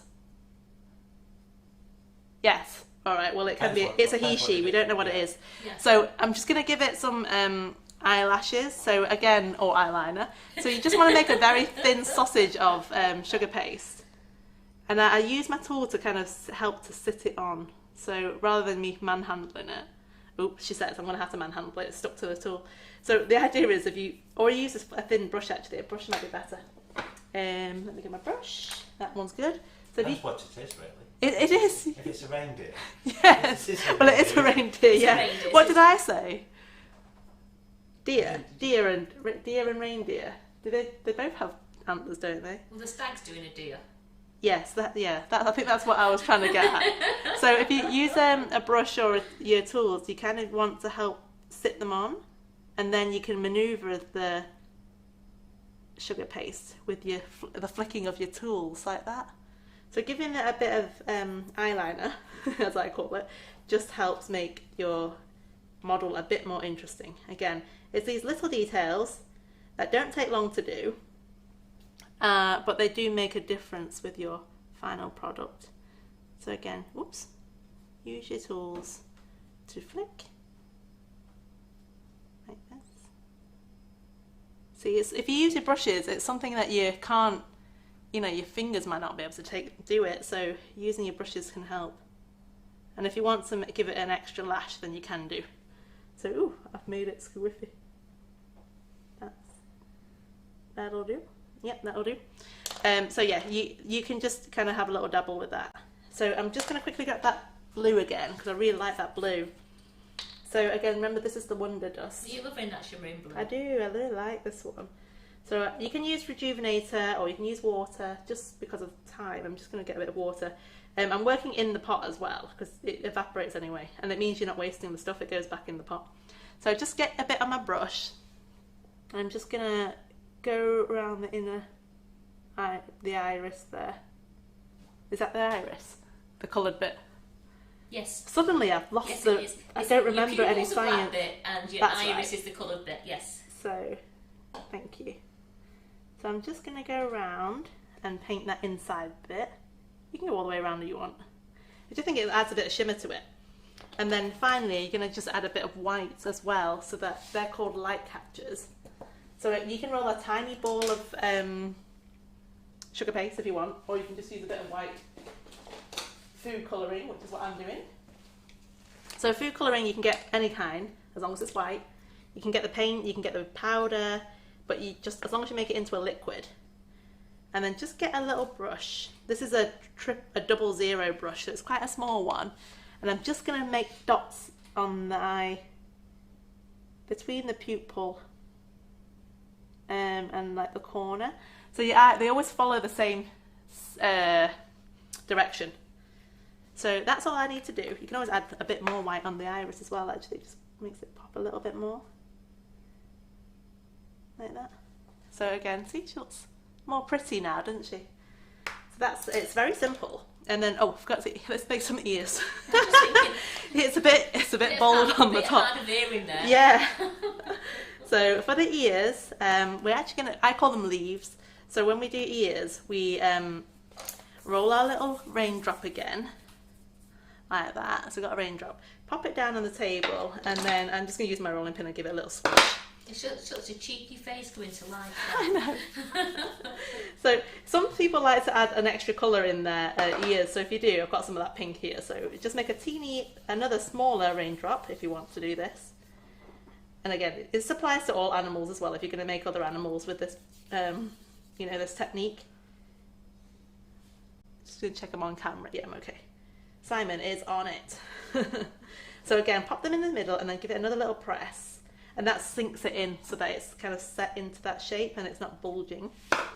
So your ears, obviously we're going to go overhead, go back to the top of our reindeer so you can see the front. If you had, you could do your ears this way if it was like a cat or a cow, you want it like that. Or you could have it this way if it's for, something. Oh, I'm going to do it this way for this one. But depending on the animal, you can make these kind of point this way for a donkey or something, I don't know. But for the reindeer, I'm just going to do it this way, so it kind of hangs down like that. And obviously if you're making other animals like rabbits, just make the longer versions of this. So use your tools again just to kind of make sure you get it sitting on the head. So a little bit of water to help tack it down. This is a bit like clay making anyway, if anyone's worked with clay, it's the same principle. You just making sure everything sticks. Whoops, she says, and it's not sticking. So I hope you're enjoying this live. As I say, if I'm coming a few times a year, then hopefully we'll make it seasonal for you so you can have ideas on what to do for yourself for those different seasons. So I'll be back in spring. If you've got any ideas of what you'd like me to help make for you, then do drop them in the comments or in a separate post and we'll have a think about what we can make. Might do one for Valentine's Day or something, just something to help with ideas. So there we go. Doesn't matter if it's slightly wonky either, it kind of gives this thing character. And then we can just make some antlers. So the antlers, I'm going to go back to the lighter colour again. So it's this contrast where you're not using tons of different colours. You just want the same few colours to kind of highlight. So for the horns, ideally, if you've got any cocktail sticks. Behind you. Oh, again, in this cupboard? Yes. Top, silver tin. Oh, this one. Perfect. That big one in front of you. The massive tin, which has got like a few. You need to get some more cocktail sticks. Okay. There's only a few left, but she's got a place for everything. It's brilliant. I'll pop that back at the end. So if you want something completely edible, use spaghetti. But just because this is going to make sure it's definitely sticking in there, we're going to use cocktail sticks. So pop your cocktail sticks in. And then for the antlers, we're just doing simple antlers here. If you want to make those like big moose antlers, you'd have to make them in advance, let them dry on the table with the skewers already in them. And then once they're completely solid, then you can pop them up. But this is just going to be simple antlers, where again, it's just a case of more sausages. So we're making more sausages again. And then I'm going to taper one end. So that's a bit thinner there. That's going to be the bit attached to the head. And this is the pointy bit at the top. So then just gently twiddle it onto your skewer. And what you can do is, if you find that it's a bit short, if you just keep twiddling it, it will kind of just keep flexing till it gets to the bottom, like that. So that's one. And then we'll do another one. So they're very easy to do, aren't they? Everyone is loving this live and they're looking forward to seeing you when you're in the hub. It's going to be very fun, guaranteed. It's going to be a lot of fun, isn't it? Yeah, I love coming here every time we do a little something. It's my little holiday, isn't it? Away from my own work. It's still work, but it's not work, which is how you should treat all your sugarcraft things, really. Everyone starts off doing it because it's a bit of fun. So always try and retain that fun. Right, so the little extra bits, we're just making mini sausages now. So again, they've got little tapered edges, and you just want to pop one on either side. So again, just a bit of water will hold it, and then you use your dressing tool just to push it so that it does stay in place. So again, if you use a little bit of Tylo in your modelling, maybe do the white one and have Tylo in it, and then you can use that to then mix it with other colours, and it gives a little bit of strength so that this stays in shape. If it didn't have Tylo, it would flop. So it's really important. That is one thing that you can get. So this is what Tylo looks like. It's just powder. So if you just go for an overhead, thank you. So it's just a powder, and you can have. There's lots of different brands. This one's called Rainbow Dust, but it is an essential, and you can also make glue out of it if you need to. So if you mix 10 parts of water with 1 part of this, you'll get a nice edible glue. Personally, I don't use it. I think water's sufficient, but you would need it for things like making sugar flowers. It would help to glue that on. So there you go. We have our little reindeer. Wow, what do you think of that? And then I'm stealing them balls again.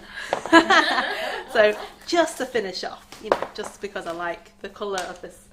You're amazing. You're so talented. They're loving this cake. They're loving it. So thank you. cute. Louise loved meeting you at CI. Oh, thank you very much. That's one thing I'd like to thank, actually. It says the people that came to the show to say hello, and how many of you said you'd see me on Sugar and Crumbs, and it's just really nice to actually put a face to a name, because we do read all the comments as well. When I go back home, I go through the whole of the video, and we check out the comments, because it's important for us too to know what you're asking me, so that next time we can make it even better. So thank you. Debbie keeps waiting for a red nose.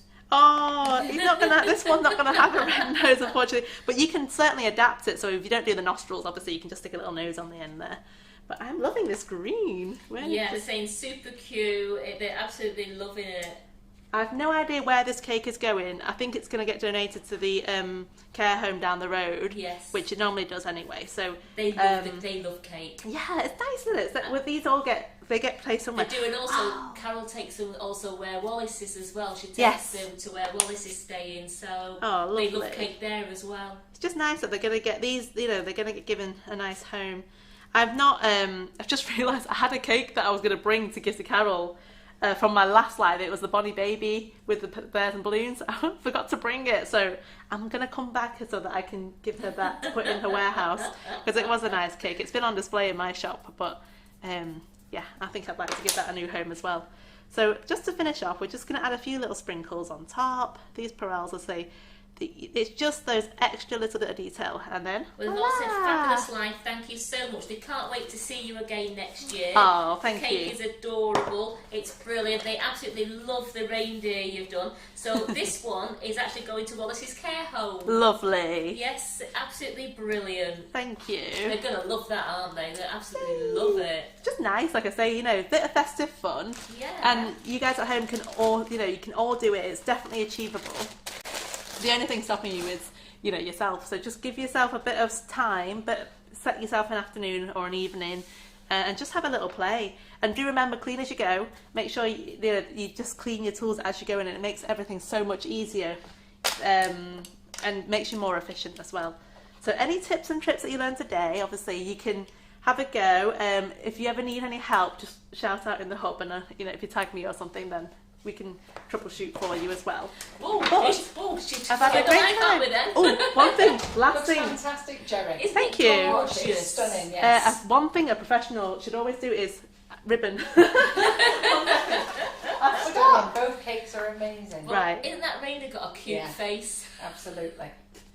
So we have, just go around the edge of your board and finish it off with a ribbon. I'm going to go for green just because, I know you gave me pink earlier, but because this is very foresty, we're going to go for a green. Well, we'll stick with the foresty. I didn't realise you were doing 2 cakes. Well, I like to surprise. She wanted to surprise you, Carol. Yeah. As I say, It's absolutely beautiful. The comments are amazing. I'm glad and there's a people lot of enjoyed people it. trying trees tomorrow. Yeah. Absolutely. I'm expecting lots. So while Gerry's putting that on, just let me tell you, ladies, about the new Learning Hub. I know lots of you are asking questions, but can you ask me in the new Learning Hub? Can I keep it in there? I'm trying to keep the Learning Hub private. It's our secret group, girls, all right? So any offers that go on in the Learning Hub will never be answered on this page. I'm going to stop answering them. I'm going to ask Karen to delete them, all right? I want to keep everything in the Learning Hub. That's where it is. Now, I did a Facebook Live in there on Monday. All your questions are answered in that Facebook Live. Go and watch it. It's pinned to the top. It's in the featured. It tells you everything. I answer every question been in there. So please go and watch it. But no offers start until the hub starts. I've let you into the hub, but it actually doesn't really start until the 6th of January, and that's when things begin to happen, all right? So, and people who haven't joined the hub, if you want to join, just go to the Sugar and Crumbs website, sugarandcrumbs.co.uk, drop down to classes, and it's in there for you. There's been quite a few people who've joined by just giving me an order number, and you have to pay to join. So because I'm running backwards and forwards to the hospital, I have let people in. Thankfully, I have screenshot their application, but tonight I've had to boot out about 10 people, and that's because they've joined with an order number of products they've bought, they've not paid. So I do check every application. I have to check every application. So ladies, do not be confused. This is a learning hub that you're paying for. It's £99 a year. It will go to £59.99 as our first year's membership. The early bird is £49.99. So come on round. Come on round, it's your work. So look at this cake here. Isn't Just this got to show you this before we go. Yeah. Every member in this kitchen is super talented. So look at this. there you go. So Someone creates wedding cakes too. Karen has done her friend's wedding cake for her, and isn't this super duper duper? Yeah? Black and red, it's gorgeous. Give her lots of love, people. Yeah. That's a beautiful It's cake. stunning. We've saved it to the end for you. So 3 stunning cakes there. So you've got one with the model, you've got one with the blossom sugar art. The blossom sugar art they all look beautiful, don't Oh, they? they're I like the way gorgeous. you put that together. Isn't it gorgeous like that? Yeah, Yeah. lovely the way you put it together. Thank you. And Karen's wedding cake, beautiful, isn't it? And she sprayed all those roses and all airbrushed them all. That's great. The colours are so shimmery. The colours are beautiful, they are, aren't they? Yeah, absolutely. So well done. There you have it. So everything, as I say, you know, if Karen's if stuff like Karen touches too, you can definitely learn this in a couple of months. You know, Yeah. we just keep going with all these lives for you for as long as we can. And Karen's made cakes there. Karen showed you loads of times how to make cakes. Yes. And to be fair, I passes them offcuts. Because me and John have been nibbling the offcuts because they're so nice. The lemon cake, is it in that bag there? This one? Oh, there. Yeah, there. Oh. I don't know how they've survived this long. I'm trying to stay away from Come on, you them. come to the front. But look at this nice big bag of offcuts there where you keep diving into. Yummy. That tastes really good. So Karen's done really well. Gerry's done well, and like I say, Gerry's going to come back to the Learning Hub. She loves being on Sugar and Crumbs. She's been with us for a long time now. So she's going to do at least 4 lives in there, and if she can do some more, she'll do some more, because she's actually fantastic. And we'll also get her to think what classes she's going to do next year as well, because I'd like her to do 2 classes. I'm looking for all the tutors to do 2 classes. I don't want loads of classes all the time. I want to keep them so that you can be doing a class a month, or the most 2 classes a month. But I think if we can have a tutor doing, so we're doing 1 class a month, that'd be great. And not 1 class per tutor, I mean 1 class for the month. That gives you time to be able to buy the products, do it, sign up, join up, and that's your thing for the month. So so that's where we are. That's a nice way of doing it that way, because it means that people sometimes, when we were doing like loads, they were buying them all and not having time to do them. Now it gives them that full month to do the project. Well, let me tell you now, there's no classes starting until March. Probably the end of March, and I'll be on holiday. Hopefully. But I don't know who's going to be the first in. I know Kim Firth's thinking of doing a class at the end of March. Maybe Gerry might even do one as well.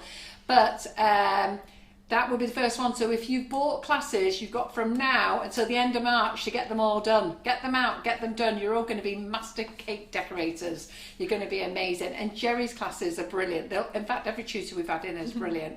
They've all done a great time. So the Learning Hub, do remember, as from the 6th of January, we're not here anymore. If you want to come over, you come over into the new Learning Hub, and the ladies who've joined, they'll tell you it's great. The setup in there is lovely. It's all set up. There's more features we're going to add in there.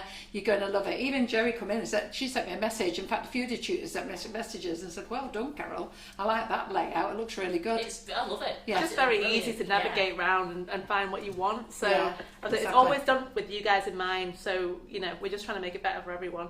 Perfect. Like that. But thank you, Carol. Yeah, you're welcome. We And, love having you in. thank you for Simon for doing camera work, Thank you. smashing Well as done. always, and also to my wingman Karen. So What have you done thank to you him? so He's much not for said a having word me. in tonight. No, he's been brilliant. He's not- That's the getting thing. word I in. never have to ask him where to throw the camera because he's on it. So I don't have to do anything. It's good teamwork. That's what it is.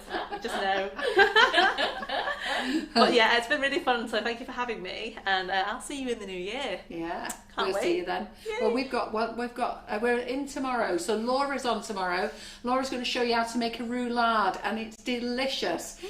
So we're not going to make it with the whipping up. She showed you that one. She's going to show you to make it with the flavoured icing sugars, and she's also going to show you how to make some truffles as well tomorrow. So Laura will be in the kitchen at 7 o'clock, and then our final live is on Monday. Now I've changed that. We were supposed to be sort of like having an afternoon tea Monday, but I can't. I have to go to the hospital every day to visit Wallace, and I just can't fit it in. So our last live is going to be on Monday with Lee Carroll, and Lee Carroll is not doing Flower Pro. We're going to do a duel. So we're going to do something together. I'm not going to tell you what it is. Would you like me We're to gonna- would you like me to come and do comments for you then? Yeah, may as well, Karen. I might as well do comments for you. Absolutely. Well, may as well have Karen here for party night as well. So it's going to be the final one of the year, and then we start in the Learning Hub on the 6th of January. All right. So we'll see you then. So we'll see you tomorrow night anyhow. All right then. Bye. Thank you. Bye bye. Bye.